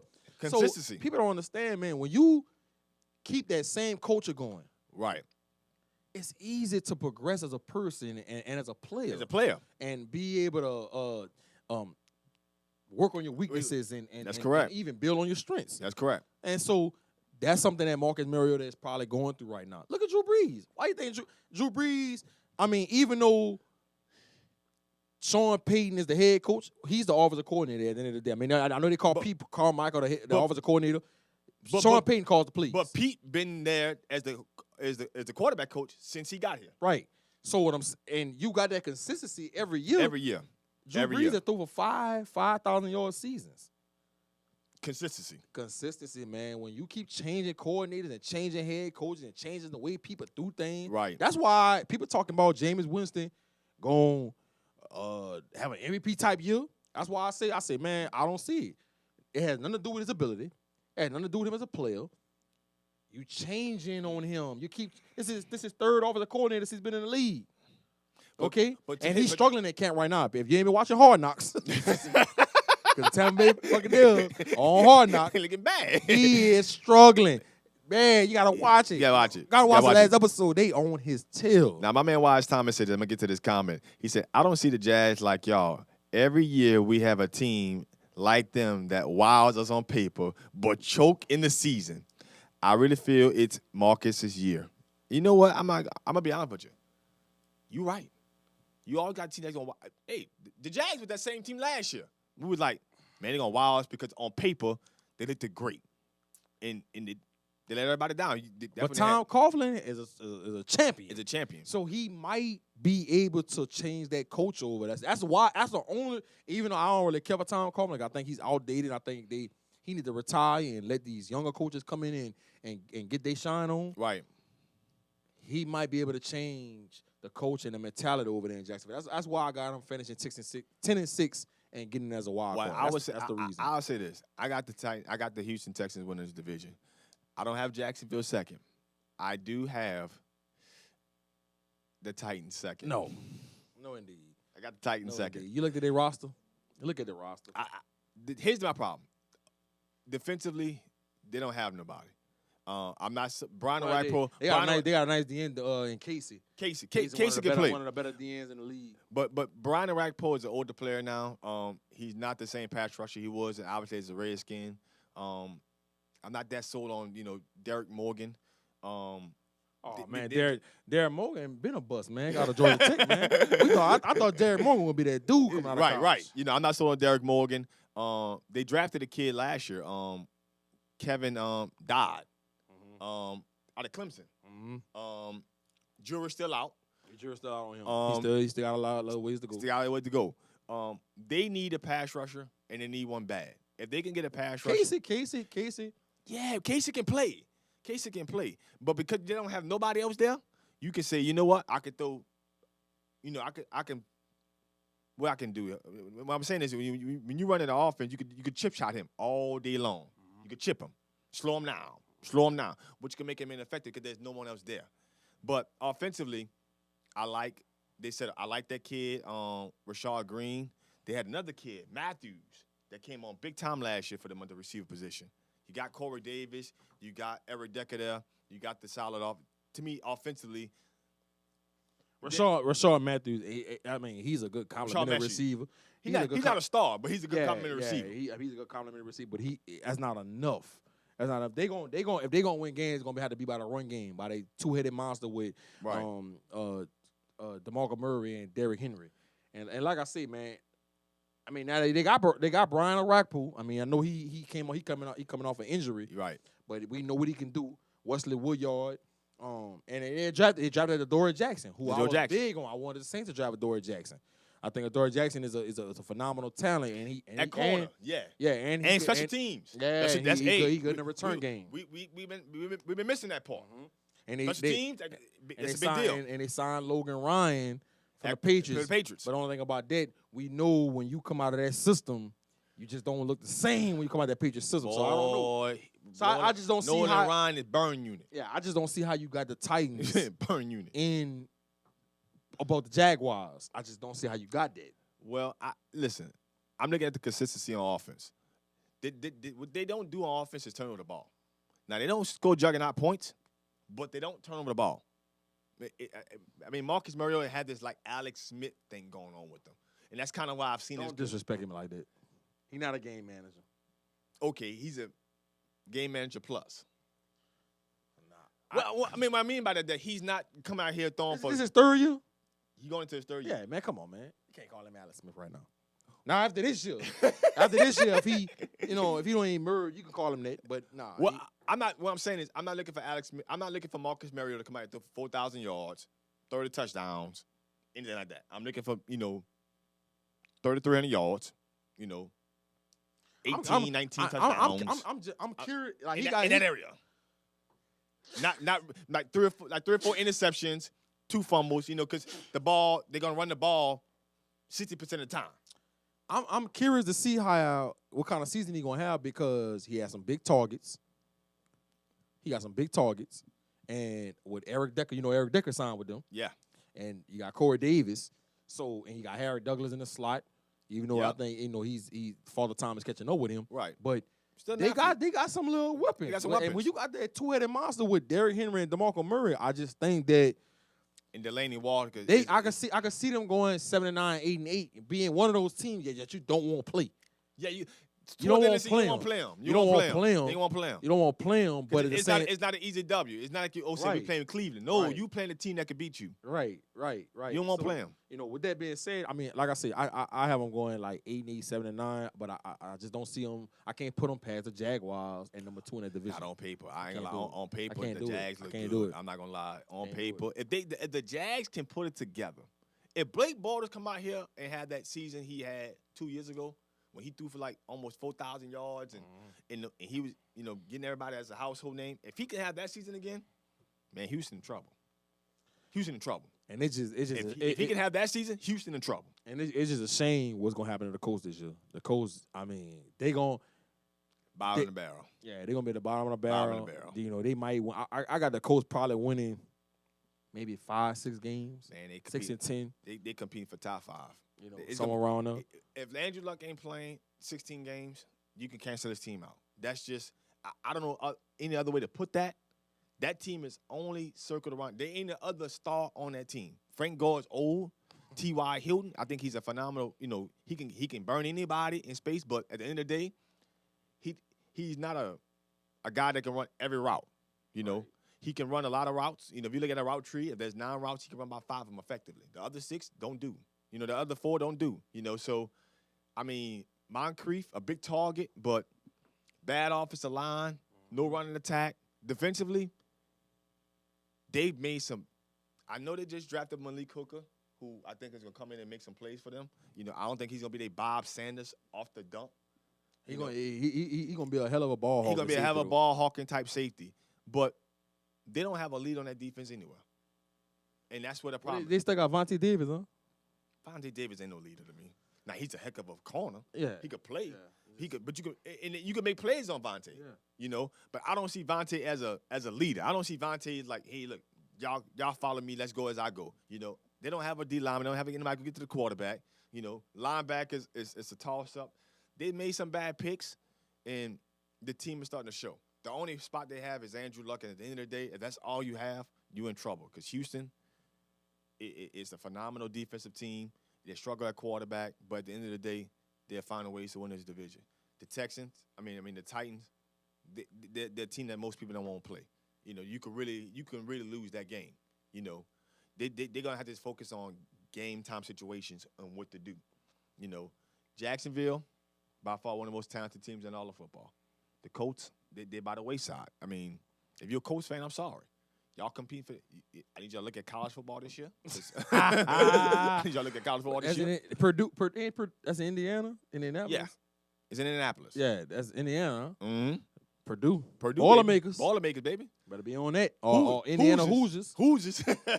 Telling y'all got Archie Miller as the head coach for the basketball team. Hey, don't worry about the Pacers. Ain't no Paul George, baby. Yeah. Victor Oladipo ain't worth watching. It's bad. It's bad in Indiana. It's bad right now. It's bad. It is bad. It's bad. It is horrible. It's bad. Ball. Moving on to the best division with all the best quarterbacks in football, baby. NFC South. For people who do not know, it is the best division in football when it comes down to the quarterback position. Pure point blank. This division is the opposite of what we just talked about from the quarterback spot. We have quarterbacks. We got the best quarterback, Hall of Fame, easy, top 10 all time. First ballot. We got 2 quarterbacks in the same division who won MVP of the league back to back. Both were in the Super Bowl. Back to back. Then you got a kid who won the Heisman, first overall pick a couple years ago, had a phenomenal year last year, and he's probably looking at top 3 or 4 quarterback in the league that's under that 30 parameter. Andrew Luck, Derek Carr, Jameis Winston is like 3rd or 4th. Yeah. Hey, bro. So who you got? I'm gonna be honest with you. I'm a diehard Saints fan. I'm a ride till them and die. I watch every game. I'm mad when they lose. I'm a hoorah when they win. My whole week up. It mess my whole week up when they lose. I get mad. I do videos. I do it all. But Atlanta gonna win this division again. Atlanta gonna win this division again. It hurts me to mention the Falcons winning this division, but at the end of the day, they are still consistent on both sides of the ball as far as players. Not so much personnel, because they got rid of a lot of coaches. You got rid of Kyle Shanahan. You got rid of Brian Cox from the D-line. They had some coaches that you're bringing in an alcoholic. He's Sarkeesian, Sarkeesian. baby. To call the plays. You know. I'm hoping when you play the Saints, you got a little Seagram's gin in you, bro, baby. You and know. go ahead and call the plays against the Saints when you got that Seagram's gin in you. And hopefully we can take advantage of that. But at the end of the day, I mean, Matt Ryan is the second best quarterback in this division, but he has arguably the most talent on the offensive side of the ball. When you have a Deontay Freeman, you have a Julio Jones, you have a Tevin Coleman, you see what I'm saying? You have a Muhammad Sanu, you have a Justin Gabriel. I mean, you have talent. I mean, Taylor Gabriel, he has talent. You can't argue that. That's just they're not what the Saints used to be 5, 6, 7 years ago when they were winning Juggernaut League, but they have the weapons. Mm-hmm. They just missing a solid tight end like what they had in Gonzalez. They're just missing that component. But defensively, Jacob Tammy did a good job last year, though, and Tallulah, whatever his name was. He's a good blocker. He's not a kid, big, like 6'8". He's not a great guy that stretches the field, but he's a good blocker for them. Right. But when you have you just re-signed Freeman this year, made him highest paid back in the league. Mm-hmm. Julio Jones is enough said, and defensively they're not slouches. Vic Beasley, they got that other kid on the D line, Gathers. I can't think of it. Man, they signed Darius Poe from Kansas City. Probably the most athletic D tackle in the NFL. Yes, that's a problem. You drafted McKinney out of UCLA. You drafted Duke Riley from LSU. You got Debo. Right here out of New Orleans. Deion Jones playing the mic, who is just phenomenal. You got Desmond Trufant, who set out all of last year. Ronald Alford, Southeastern. Line up. Line up, baby. Line up. And then you got Kill, who they drafted from Florida last year, who was the Cam Chancellor of that defense. Now, I am not big on Ricardo Allen at the free, but he did his job last year. When you got somebody like O'Quinn leading that defense, you know they're gonna get better. and I'm just gonna keep it a band with you, bro. I got Atlanta finishing first. I got Atlanta finishing first. What I'm banking on, I'm gonna say what I'm banking on, fans, FanView fans. That's what I'm hoping. I'm hoping that they have a Super Bowl slump. Me too. I'm hoping that, they still thinking about what happened, giving them that big lead in a Super Bowl to the Patriots, and it just carries over to the season. And they just have a bad season. Me too. That's what I'm hoping for. But if you just want to be realistic, they're the best team in the division. Now, whoever comes after it, you're fighting for a wild card. Now, Carolina, Cam Newton's out for what, a month? A month. So he's going to be out about 5 games. You can't afford to be out 4-5 games in this division. No. Because you'll be behind. Okay, so we could cancel them out. You cancel them out. I think. I got them at the bottom. I think you could cancel them out because Derek Anderson is a veteran, and they still got a good defense. Yeah, and but you got Derek Ron Anderson Rivera as your head. Derek Anderson always give me a good 2 first quarters in the second half. I'm just saying, when you got a veteran quarterback like that who has started in this league, that's true. You can't just be like, rule them out. You can't rule them out. So, but they still not better than the Saints with that. Right. Okay. Then you got the Buccaneers, who was very talented. You got O.J. Howard, who you drafted. You got Luke Stocker. You got Calvin Brate. That's 3 really good tight ends. You got Deshaun Jackson. Mike Evans. Jameis Winston. That's a tough offense to deal with. Now, on the defensive side of the ball, they not that. I mean, we know Gerald McCoy and David are the 2 best players. Right. But they drafted Justin Evans out of Texas A&M to play at the safety spot. Right. But Hargraves last year out of Florida. Hargraves out of last year, who I think was very overrated. But that's neither here nor there. He pitched down his leg but last year. I think that the Buccaneers are going to struggle, and I'm gonna let Hard Knocks kind of manipulate my mind a little bit. Now, my man Wise Thomas said, I think it's the Buck season. As much as it hurts, you said it. It's Winston's year, dog. And they shouldn't have changed personnel on the coaching staff.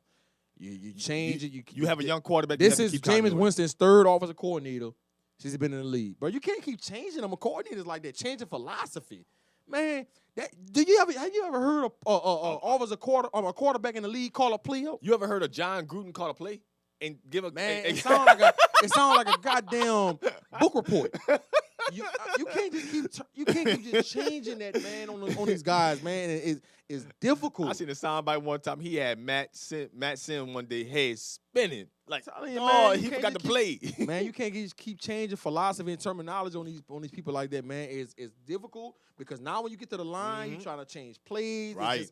It's so much go into it. Into it. And it has nothing to do with Jameis Winston's ability and his and what I think he can be. It's all playing the quarterback position at the NFL level is not about ability. I tell people all the time, this is why Robert Griffin III is not playing quarterback in the NFL. It is pre-snap, people. Right. When you get to that line of scrimmage, this is why Eli Manning still has a job. This is why Phillip Rivers still has a job.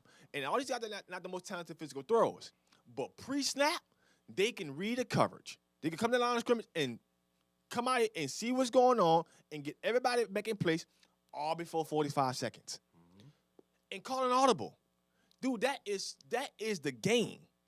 You see what I'm saying? This is why guys like Aaron Rodgers the best in the league. This is the reason why guys like Drew Brees has lasted the amount of time Tom Brady. You're not changing the philosophy and the scheme. Okay, you're not doing it, man. I'm telling you, that's a big part. That's a big part into your progression as a quarterback. And I just don't see Winston taking that leap to be one of the elite quarterbacks in the league because you're changing philosophy, change the quarter. Go watch Hard Knocks. He's struggling. He's struggling. Because you have to get everybody in position. I watched Drew. Drew calls everything. From the line protections to everything. Dude, you got to do all that in 45 seconds. And sometimes even have audibles ready. Dude, that is a lot. It's everything to do. It's less than 45 seconds by the time you get out the huddle. Right. So you talking about when you trying to be an elite quarterback, you have to do everything pre-snap. You know, it's calling plays, calling protection, calling things you need to see. Hey, I see something here. What we got here ain't going to work. Dude, that's a lot. All before you say, they still have to have the ability to make the play. That's a lot. Now, Jimmy Hackman says Matt Ryan has consistent Hickman. That's all the Smith mama, man. Yeah. All the Smith mama, man. Okay.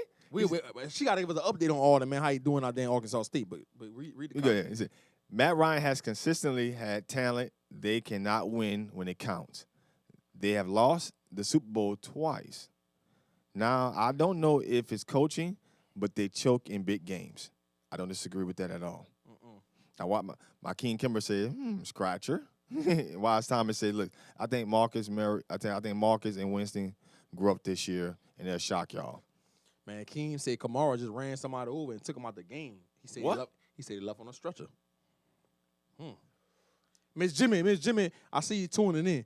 Please give me an update on how my boy Alden doing out there, man. I know they going through camp. I know he FaceTiming you and texting you and letting you know what's going on. Please let me know how my boy doing out there, man. Please write some comments or either call into the show or something. Let me know how my boy Alden going in out there, man. And I hope I get to see you at some in the car Cougar games this year because you know I'm going to be in attendance. Well, listen, guys, we got to take another break. Don't go nowhere, okay? We coming back here. We still talking about the NFC. We coming. We come back to the NFC South, baby. And I'm going to try to get my producer here to give me some highlights of what's going on with the Saints game. Don't get it twisted. We know it's on. Kamara, we just got word. Kamara ran somebody over, and they got took off on a stretcher. Oh, hey, that's told your y'all boy. what I said. He the most important draft pick out of all the draft picks. Oh, Lord. Told y'all, man. Alvin Kamara, Tennessee, baby. Told y'all.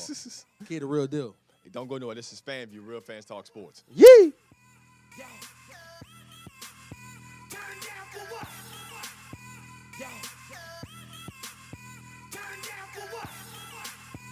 Are you a member of Bedside Baptist? Well, now you can join Bethesda House of Prayer every Sunday for our live broadcast. It starts at approximately 9:45 every Sunday morning. Just go to NewOrleansTalkNetwork.com and click play. We can't wait for you to join us from your home. And don't forget, if you want to join us live and in person, service starts for 9 a.m. and we are located at 7601 West Lake Expressway, Marrero, Louisiana, 70072, Suite C. Are you looking for a home to live stream your next event? Give us a call here at Bethesda Community Event Center, the only place on a golf course that can host and broadcast live your wedding reception, your baby shower, business seminar, and any other special event. Give us a call at 504-708-9454 for more details.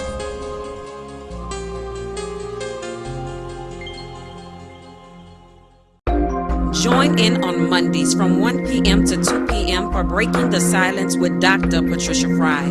There are no limitations or boundaries. We talk about life, and guess what?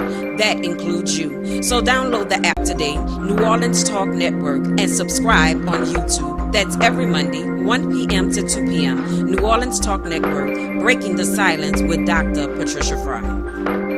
What is New Orleans Talk Network? It's today's hottest topics with an added flair. You get ready because the conversation will be hot and better yet, mobile. Download the New Orleans Talk Network app available on Android, iPhone, iPad, and you can listen to us on the web at www.neworleanstalknetwork.com. Write down our talk line at 504-341-TALK. That's 504-341-8255. Interactive and worldwide. That's what we are. Join in on the real conversation and tell a friend about the New Orleans Talk Network.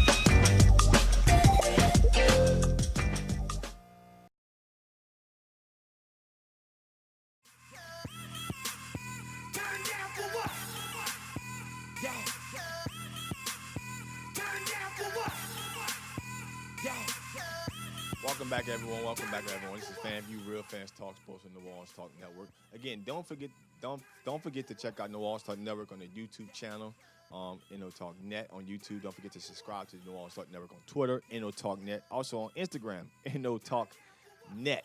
And don't forget to follow this fan page, baby. FanView Live via Facebook. We gotta have videos. I've been having videos all the time come up talking about sports. That's just what we do.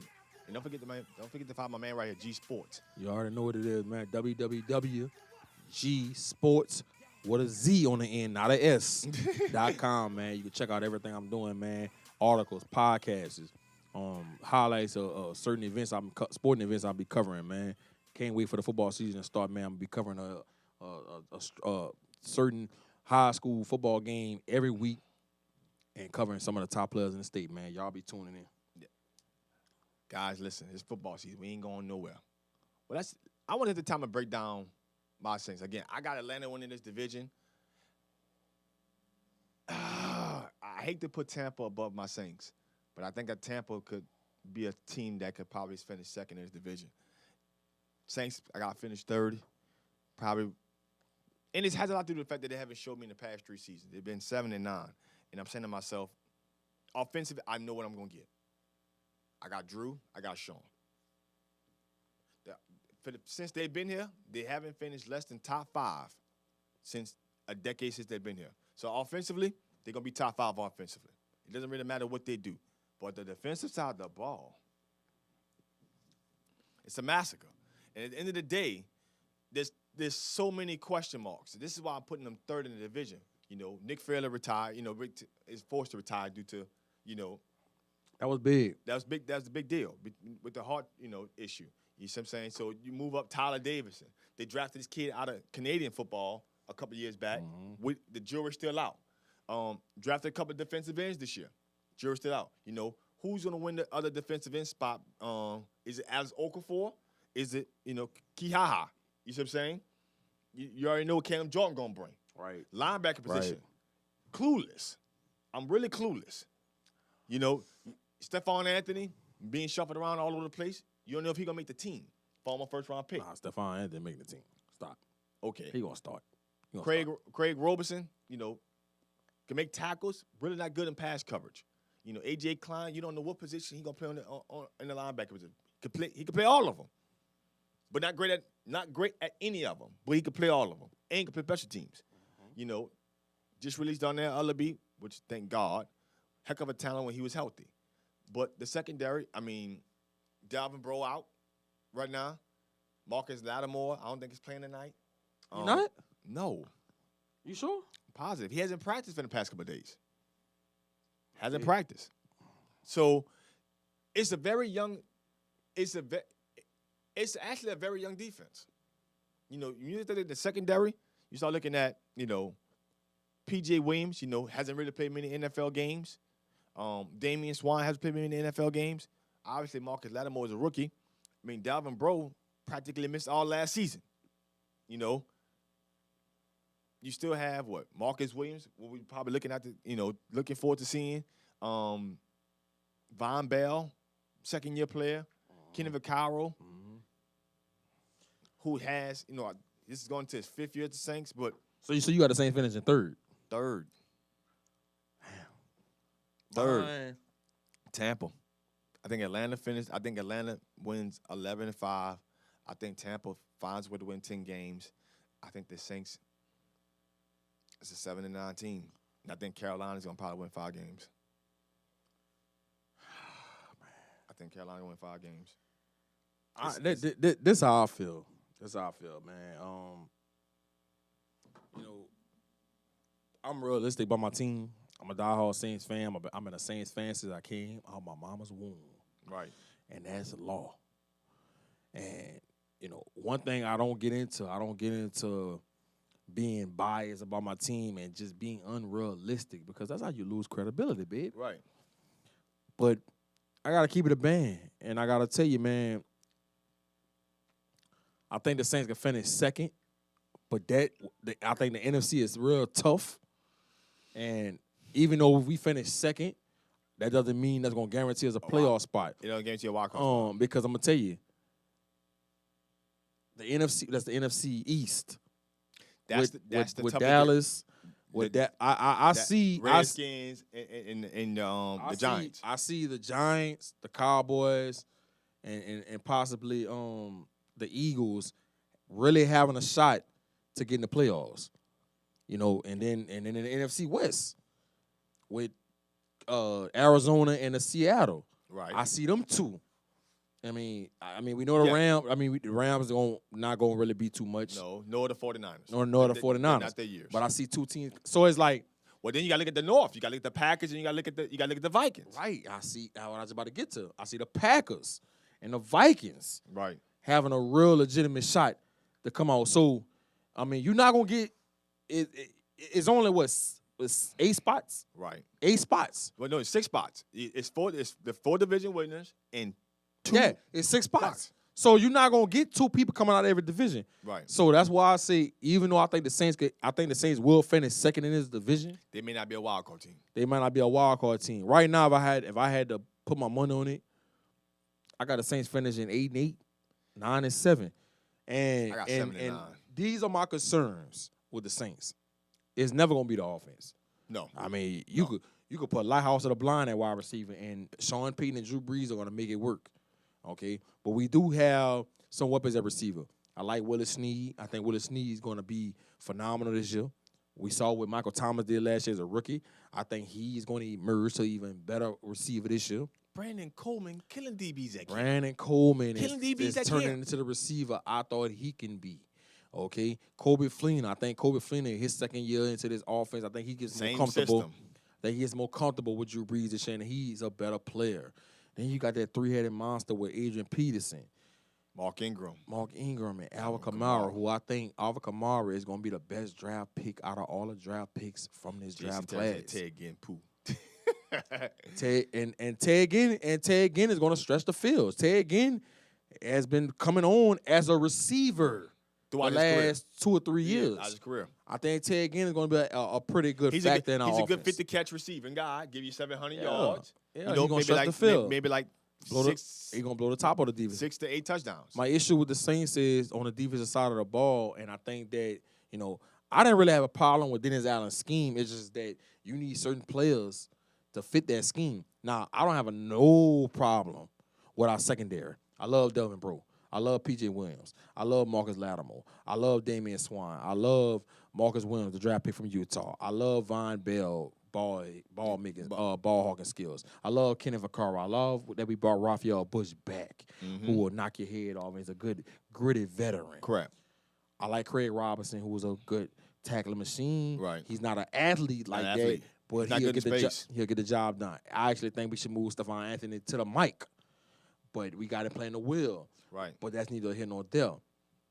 My issue is on the D-line. Jason Terry said he just dropped a wide open TD. Ted Ginn. Is he telling the truth? Fans, y'all confirm that. Did he confirm it? Please We gotta watch Jason Terry, man. I mean, I gotta watch this. Is he a Saints fan? Titans. He a Titans fan? He likes Saints too now. Don't get it twisted. Nah. But which one he root for? Titans. Oh wait, we can't. That's I need somebody to confirm that. Need somebody to confirm If he that. just dropped the wide pass from Chase Daniels, we got issues. But my whole thing is on the defensive side of the ball, our D line.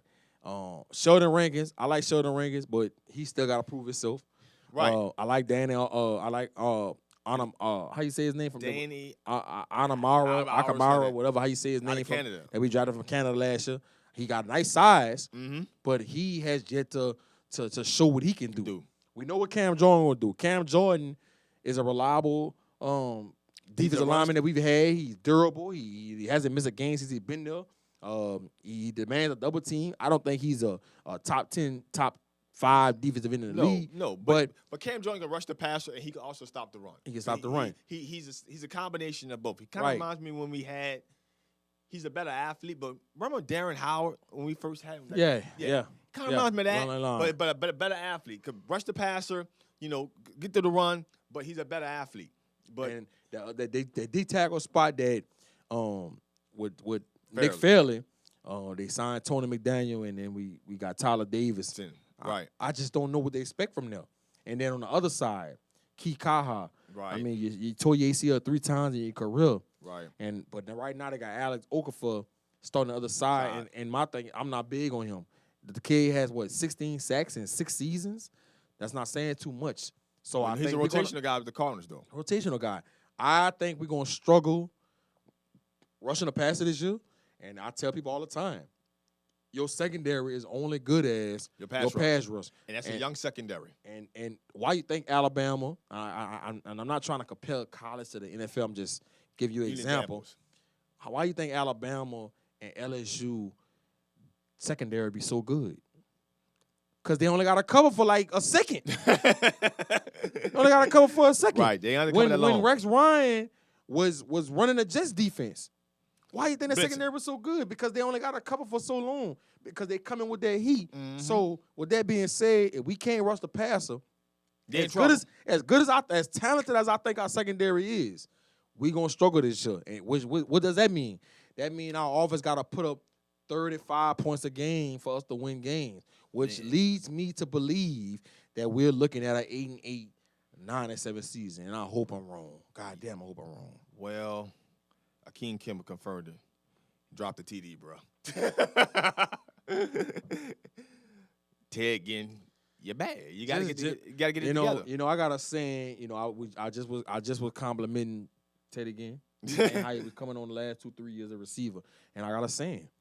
You pat somebody on the ass, they shit on your hand. And they got another guy said, Derek Borich said, to me, guys, the defense is only as good as the defensive line. It is all 7 up front. I agree with that. To me, there's a lot of mystery here. And here's what I'm getting at. You got a lot of guys who have not played. We got a lot of guys who are 3-year players on paper.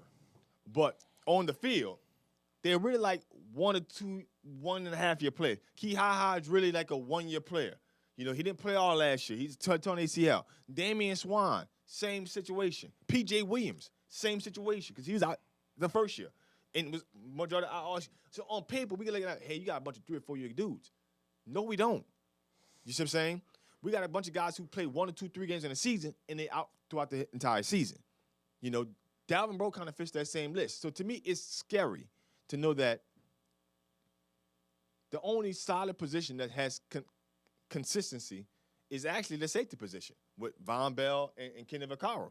The rest of that, it's the jury's out. The jury's out. Sheldon Rankins came back week 9 of the season last year. He looked good when he came back. But you had Nick Fairley. Right, but I gotta see you live up to that top pick potential. Well, you had Nick Fairley next to you. You don't have Nick Fairley no more. That his career is done. Tyler Davison. You got the. I know Tony McDaniel is a good veteran player, but they probably gonna go with this young kid. There's a lot of things that's gonna be, to me, jury's out. Again, if they start having injuries, you're gonna be throwing Ken Crawley out there. Now, I will say this though. I like Ken Crawley. I will say this though. Last year we lost a lot of close games. The Saints did.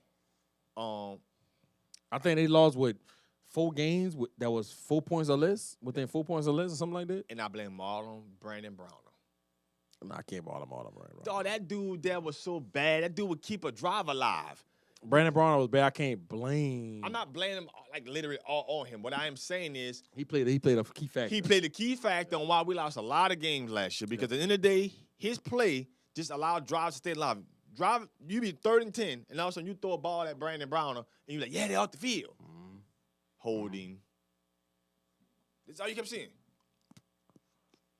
Defense, number 39, fire up in the first, and that kept drives alive. But you eliminate that, then we got something. I mean, but at the end of the day, that's what it's gonna come down to, bro. Like I see, we know what the offense gonna give us. We know the offense gonna put up points. I'm just hoping that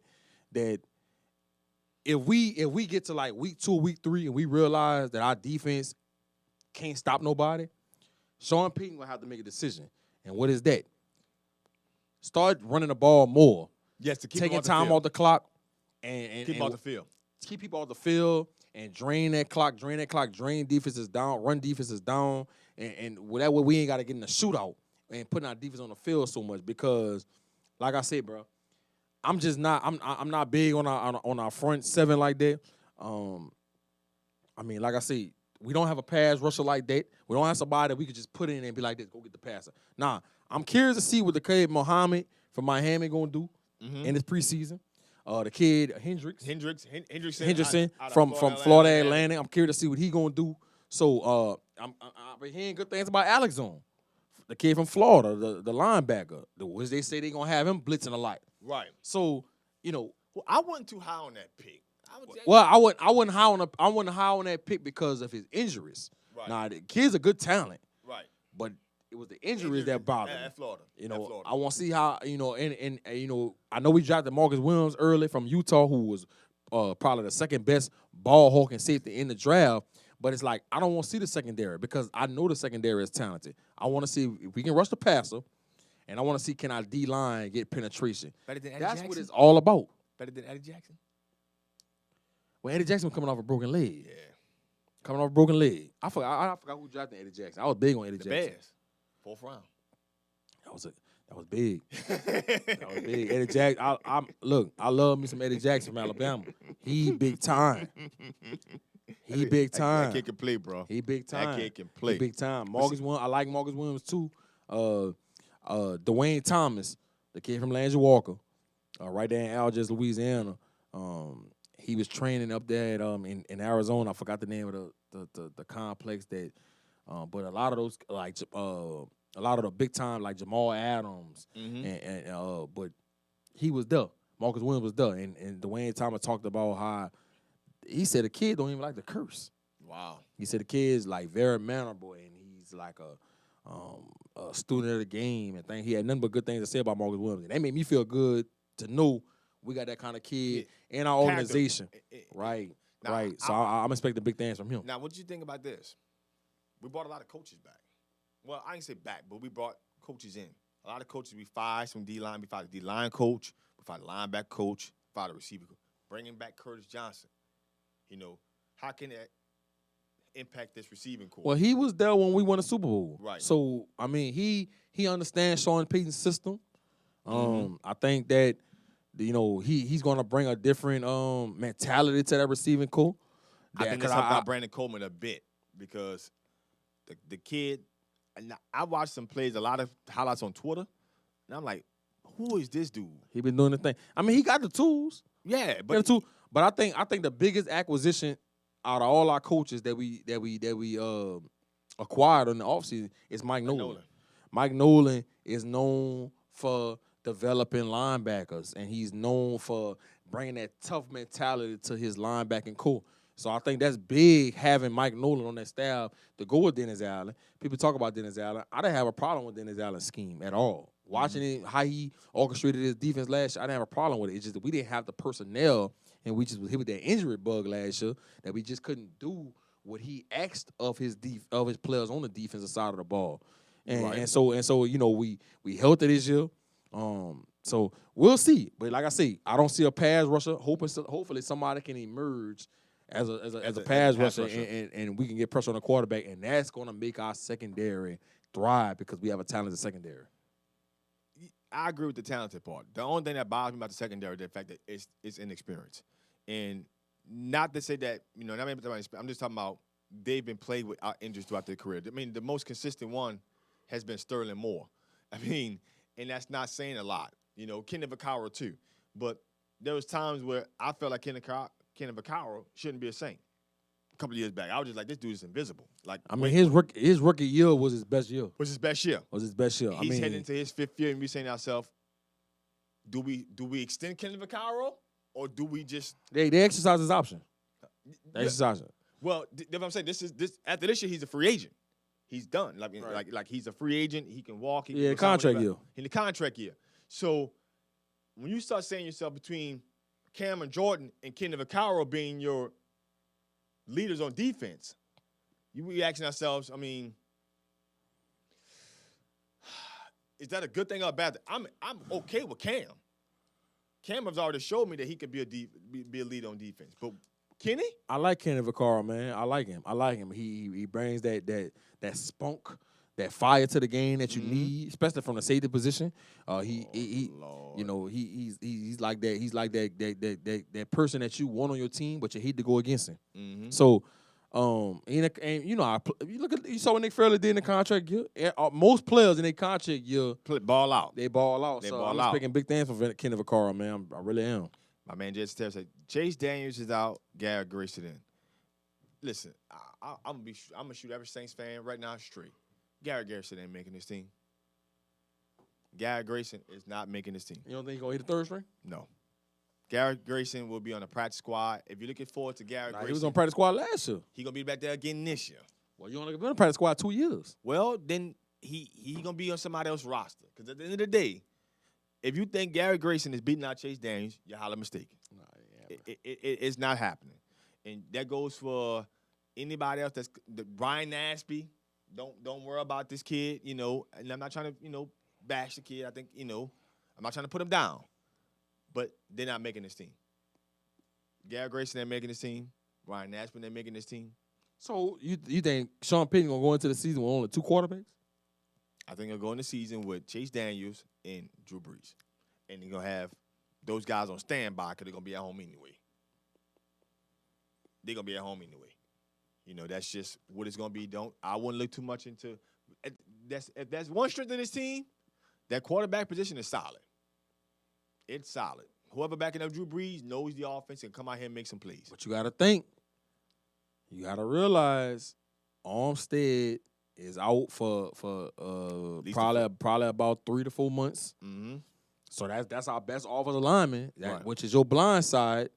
So, I mean, you got to be careful. You got to be careful. Again, I'm not watching the game now, but I'm going to try to go back and watch the game. I think they're going to throw the rookie out there. You drafted him, so you got to figure out what you got. Because obviously they're not moving Pete. They're going to leave Pete at guard. Mm-hmm. So you're going to leave Pete at guard, then you got to throw the tackle over there, and let that figure that part out. Mm-hmm. And that's just what you got to do. But I don't see how Garrett Grayson makes the team. But who is a highlight person that you think that's going to, throughout this camp, throughout preseason, you say to yourself, man, that kid probably going to make this team? For me, I think the person I'm looking out for Daniel Lasco, the running back we drafted last year out of Cal. I don't see him making it. We got too many running backs. Him or Cadet, I just don't see him making the team. Those two are the don't see him making it. That I'm looking out for Lasco. That's the person I got my eyes set on. I'm sitting there looking at some. You know what? I want to see what he can do. I want to see if he's gonna be a special team player or is he gonna be a running back that you can look at and say, you know what? Is he the Kyrie Robinson of this type team? Not the guy that's gonna come in and give you a whole bunch of snaps, but is he gonna be that type of player? For you, guy who's gonna start off on special teams. Can you give him some reps individually on offense in case of an injury? Somebody you could depend on, or do you got to cost him off the street? That's what I'm looking for. I'm looking out for Daniel Lasco to see what he's going to do. The receiver position, I'm not really sold on. I'm really looking to see who comes after, this. I'm trying to figure out who's going to be the next best receiver after the top 4.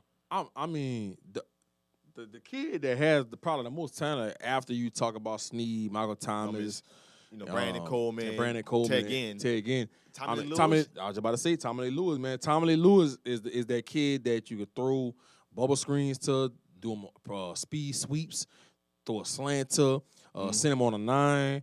I mean, he's small, but he's probably the kid out of all the receivers other than the top 4 that probably can be your playmaker. So I think Sean Payton usually keep 5 receivers.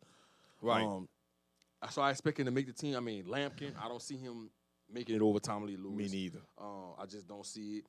Fuller and Lawrence, I don't see them making it over Tommy Lee Lewis. Corey Fuller, like, he made some plays out there. I'm not keeping him over Tommy Lee Lewis. I'm not. I can understand that. He was Tommy Lee Lewis has talent. He's just undersized. He's just undersized. He's just a very small receiver. He's just a very small wideout. He's not a big target. Right. That's just what he's not. I mean, and on the defensive side of the ball, I want to see what Hendrickson gonna do. I want to see what Hendrickson gonna do. I mean, this kid, he wasn't the defensive player of the year in this conference. Yes. I want to see what he can do. I want to see him in this preseason. I want to see if he can be a kid that can have a high motor and show some kind of pass rushing ability. That's what I want to see. I want to see Anyamata, the kid from Canada we drafted last year. Right. Can he be a rotation of defensive lineman? Can he be a rotation of defensive lineman? I mean, they was big. I mean, they know he was raw coming out of Canada, but this kid has a lot of tools. They developed a guy to be a big time D tackle in this league. They've had success in the past when they drafted Akeem Hicks. Yeah, and they developed him, and then obviously they traded him to the Patriots. Yeah, but they had success getting kids out of Canada, getting people from not playing in the collegiate level and developing them. So I'm looking forward to that. I am looking forward to Hendricks too. I'm looking forward to see starting off special teams first and becoming a guy who can get to the quarterback. The kid out of Miami, Muhammad was a 7th round pick. I mean, if it wasn't for the off the field issues, they said that kid might have won the 4th round. And could have been high. He could have picked a whole lot higher. And I talked to a few people that played at Miami with him. And they said this kid is very, very talented and he can be a starter in the NFL. They just say his head got to be right. And so that's going to be interesting to see how that playing out, But like I said, I'm not big on Okafor, the kid that we got from Arizona. I'm not big on him. I think they plugging him in because he's a veteran and he's been there and done that. But I don't see him making an impact on our defense, man. Does Manti Te'o make the team? I think he made the team because just for the simple fact, it's not about his ability. He just can't stay healthy. Right. That's his whole thing. Manti Te'o has ability, he just can't stay healthy. Like I say, I would love to see us move Stephon Anthony back to the mic, but that don't look like that's gonna happen. It don't look like it's gonna happen. That has bothered me throughout. That has bothered me since last season, and I realized that they was taking him out of the mic position and putting him to the wheel. And I was like, okay, I understand. I understood it when you brought Lauren Anderson. Okay, you know what? That's just play it out. Mm-hmm. We played it out. It didn't work. So now I'm trying to figure out, okay, where did you go from here? And at the end of the day, we got some comments on Facebook and saying, Akeem Kimber said, hey, Grayson is not making his team, bro. He must look bad again. He must look bad. First of all, let's get something very clear, people. Garrett Grayson wasn't good at Colorado State. I don't know what. I ain't gonna say that. I mean, I think the dude had over like a 66% completion rate. So it wasn't about his college tape and how he did in college. My whole thing was when I watched him. I mean, I'll be honest with you. I heard about him throughout his college year, but I didn't really evaluate him until the draft started coming up. And I started watching him on tape. And I was like, all right, he accurate. And you can tell he's smart, but he just don't have that it. You don't have that it that you need to be a starting quarterback in this league. Right. And he's a backup at best. And I think Sean Payton reached when he picked him. Yeah, they reached. Just they hoping, bad.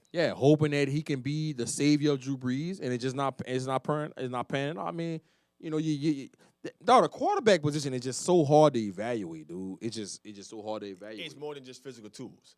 It's more than just understanding how to make throws and how to make plays. It has a lot to do with the fact of, like I said again, it's so much going on pre-snap that you have to see you have to really identify how smart this kid is. A lot of times we're looking at highlights and we're looking at plays. And I don't like to mention many examples, but I'm going to just mention one. I think Vince Young.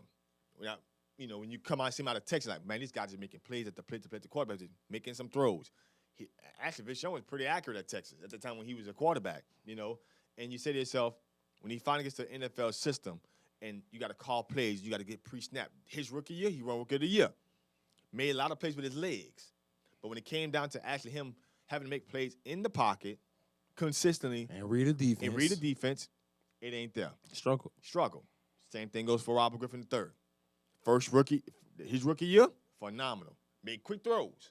He ain't make a bunch. I just think if he don't get injured, his career pans out differently. A whole lot better. It pans out differently, man. Mike Shanahan did a good job with him in that rookie year, rookie year, and just keeping them, moving them around, not getting them in so much space, but just moving them around so well, hey, look, you can protect yourself. And then when Mike Shanahan left and Jay Gruden got there, Jay Gruden wanted what? An in-pocket quarterback. So it wouldn't allow him to move around in space, and he kept taking hits. At the end of the day, but then again, when you looked at him, he wasn't reading defense. He wasn't going through very good progressions. It was looking like a situation where, you know what? He can only play a certain type of offense. Take that away, it ain't going to work. And you get to these point in times where when you're looking at quarterbacks, I think the Saints going to have a quarterback issue at the end of this year. Drew's contract is up. Sign him to another 1-year deal. Give him $25 million for 1 year.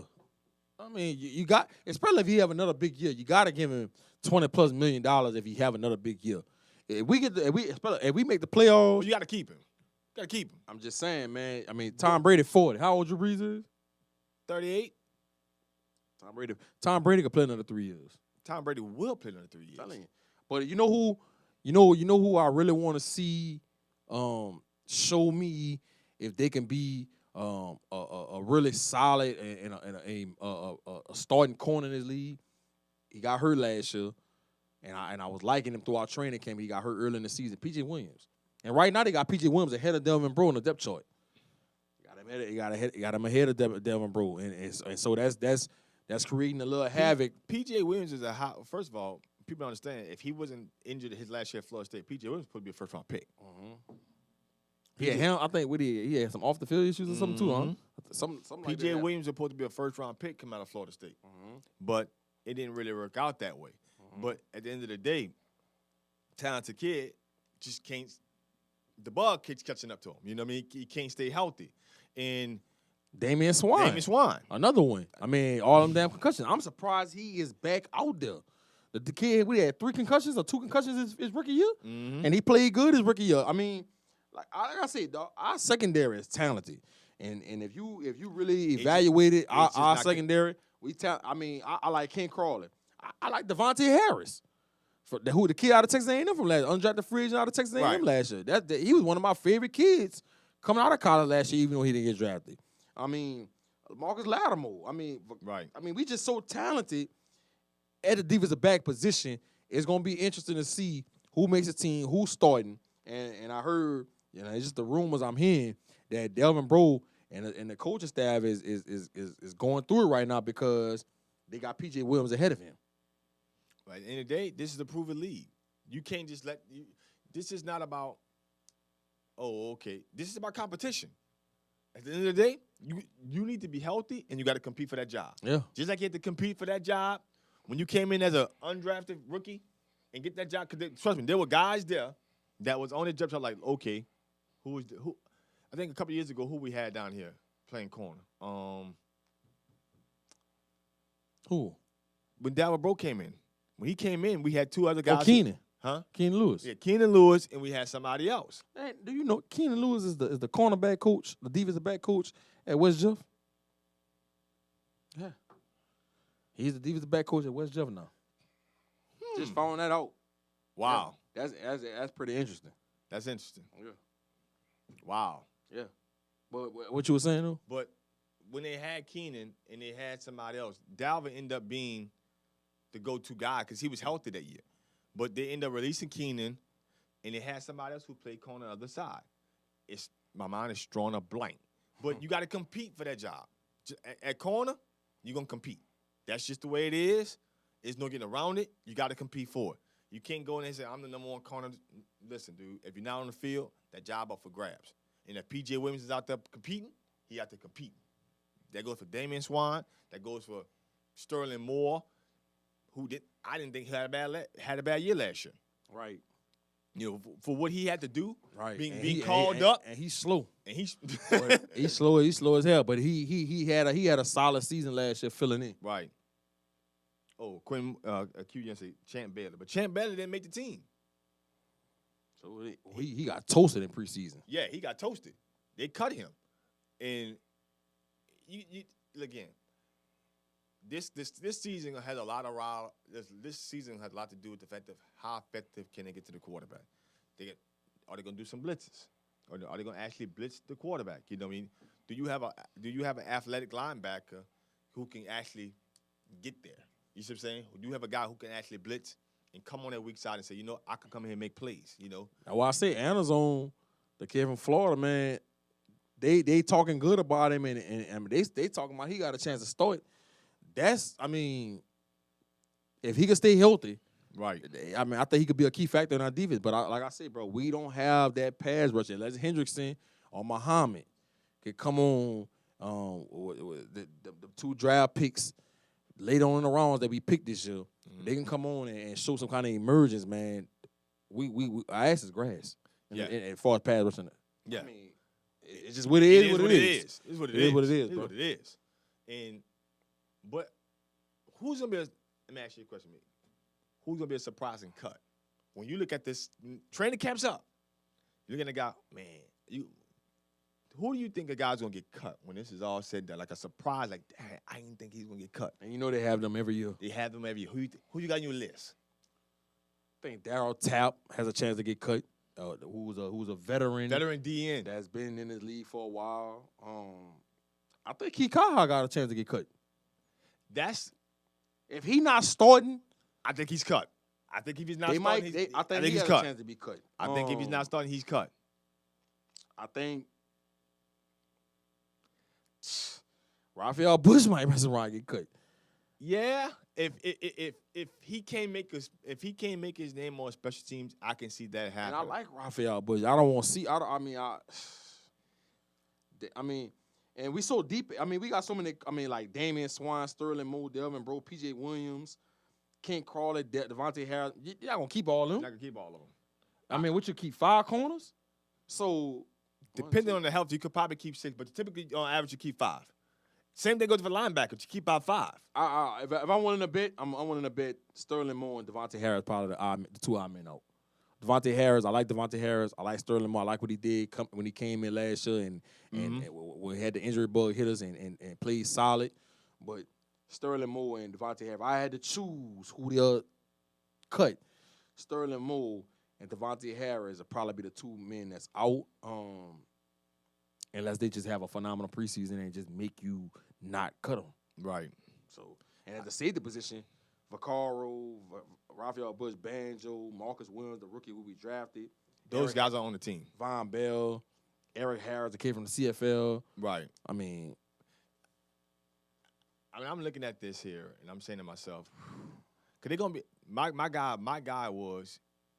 is Kihaha. If he does not have at least 2 or 3 sacks this preseason, if he just has – to me, it doesn't matter if he's healthy. He has to be exceptional. If he's not exceptional – I don't even think he got to be exceptional. He just got to show that he can impact a game. He got to show he can impact a game. If you can't show that you can impact this game, bro, they're going to have to let him go. Oh, Jimmy Hackman said – Hickman, man. Jimmy. I keep saying Hickman. Our corners look bad. Crawley just got a pass interference call. Our defense has to improve. Oh, Lord. And Jerome Wilson said, we're young. We lost a lot last year, but I feel good about our skill positions. Well, we'll see how I look against Carl next week. And, trouble. Trouble. But, again, the secondary going to look, the question is that they're playing Cleveland. So, I'm saying to myself this here much here. if you're looking bad against Cleveland, who at quarterback? Did Osweiler start? Is Cody Kessler in the game? I mean, you can't get worse. This is the best. I mean, this is the best opposition as far as quarterback you're gonna play. From this point on, you play against some real solid players. So you got to look good against Cleveland. I'm sorry. Now, I understand if you're missing assignments and gaps and you're missing some run game because, hey, Isaiah Crowell ain't that bad. I like Duke Johnson. But if y'all looking bad against Cleveland right now, and y'all letting Cody Kessler look like an all-star quarterback, we got issues. If Brock Osweiler look good, we got issues. The only one I'm willing to be okay as a fan is Deshaun Kaiser because he's a rookie. He can move around in the pocket. He can do some things. But if Cody Kessler right now is looking good, boy, we in trouble. But again, man, I say this every year. Don't get caught up with this preseason stuff.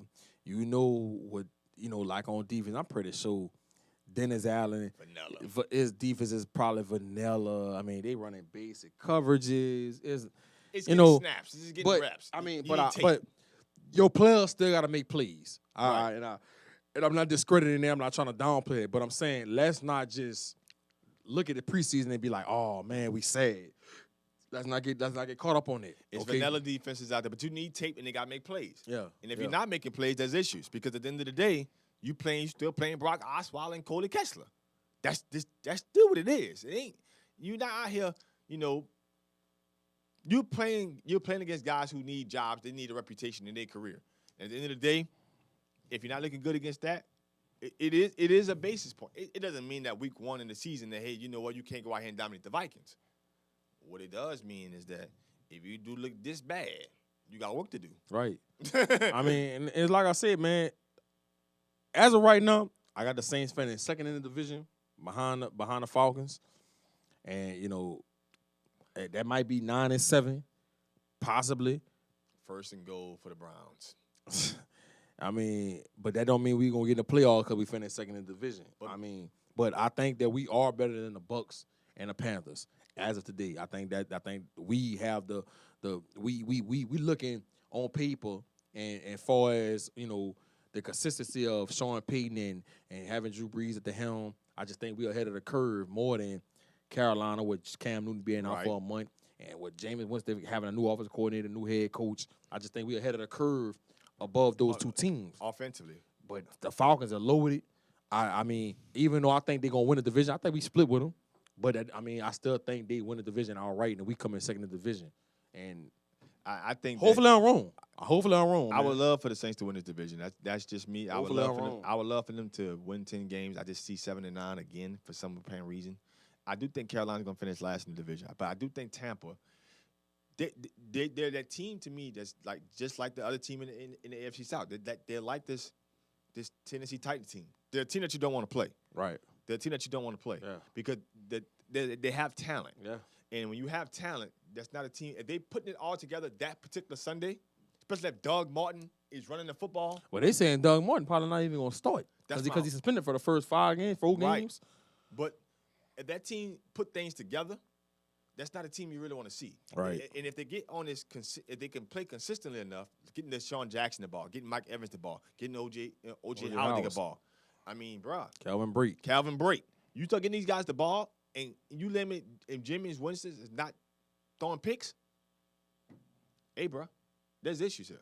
But I will say this. My big surprise cut this year, this camp, honestly, is Stephon Anthony. I don't think he makes his team. Oh, man, stop. Okay. Stop. That's me. That's not going to happen. That's me. That's not going to happen. I said it here first. Nah, it ain't going to happen. My surprise cut going to be Stephon Anthony. Nah, that ain't going to happen.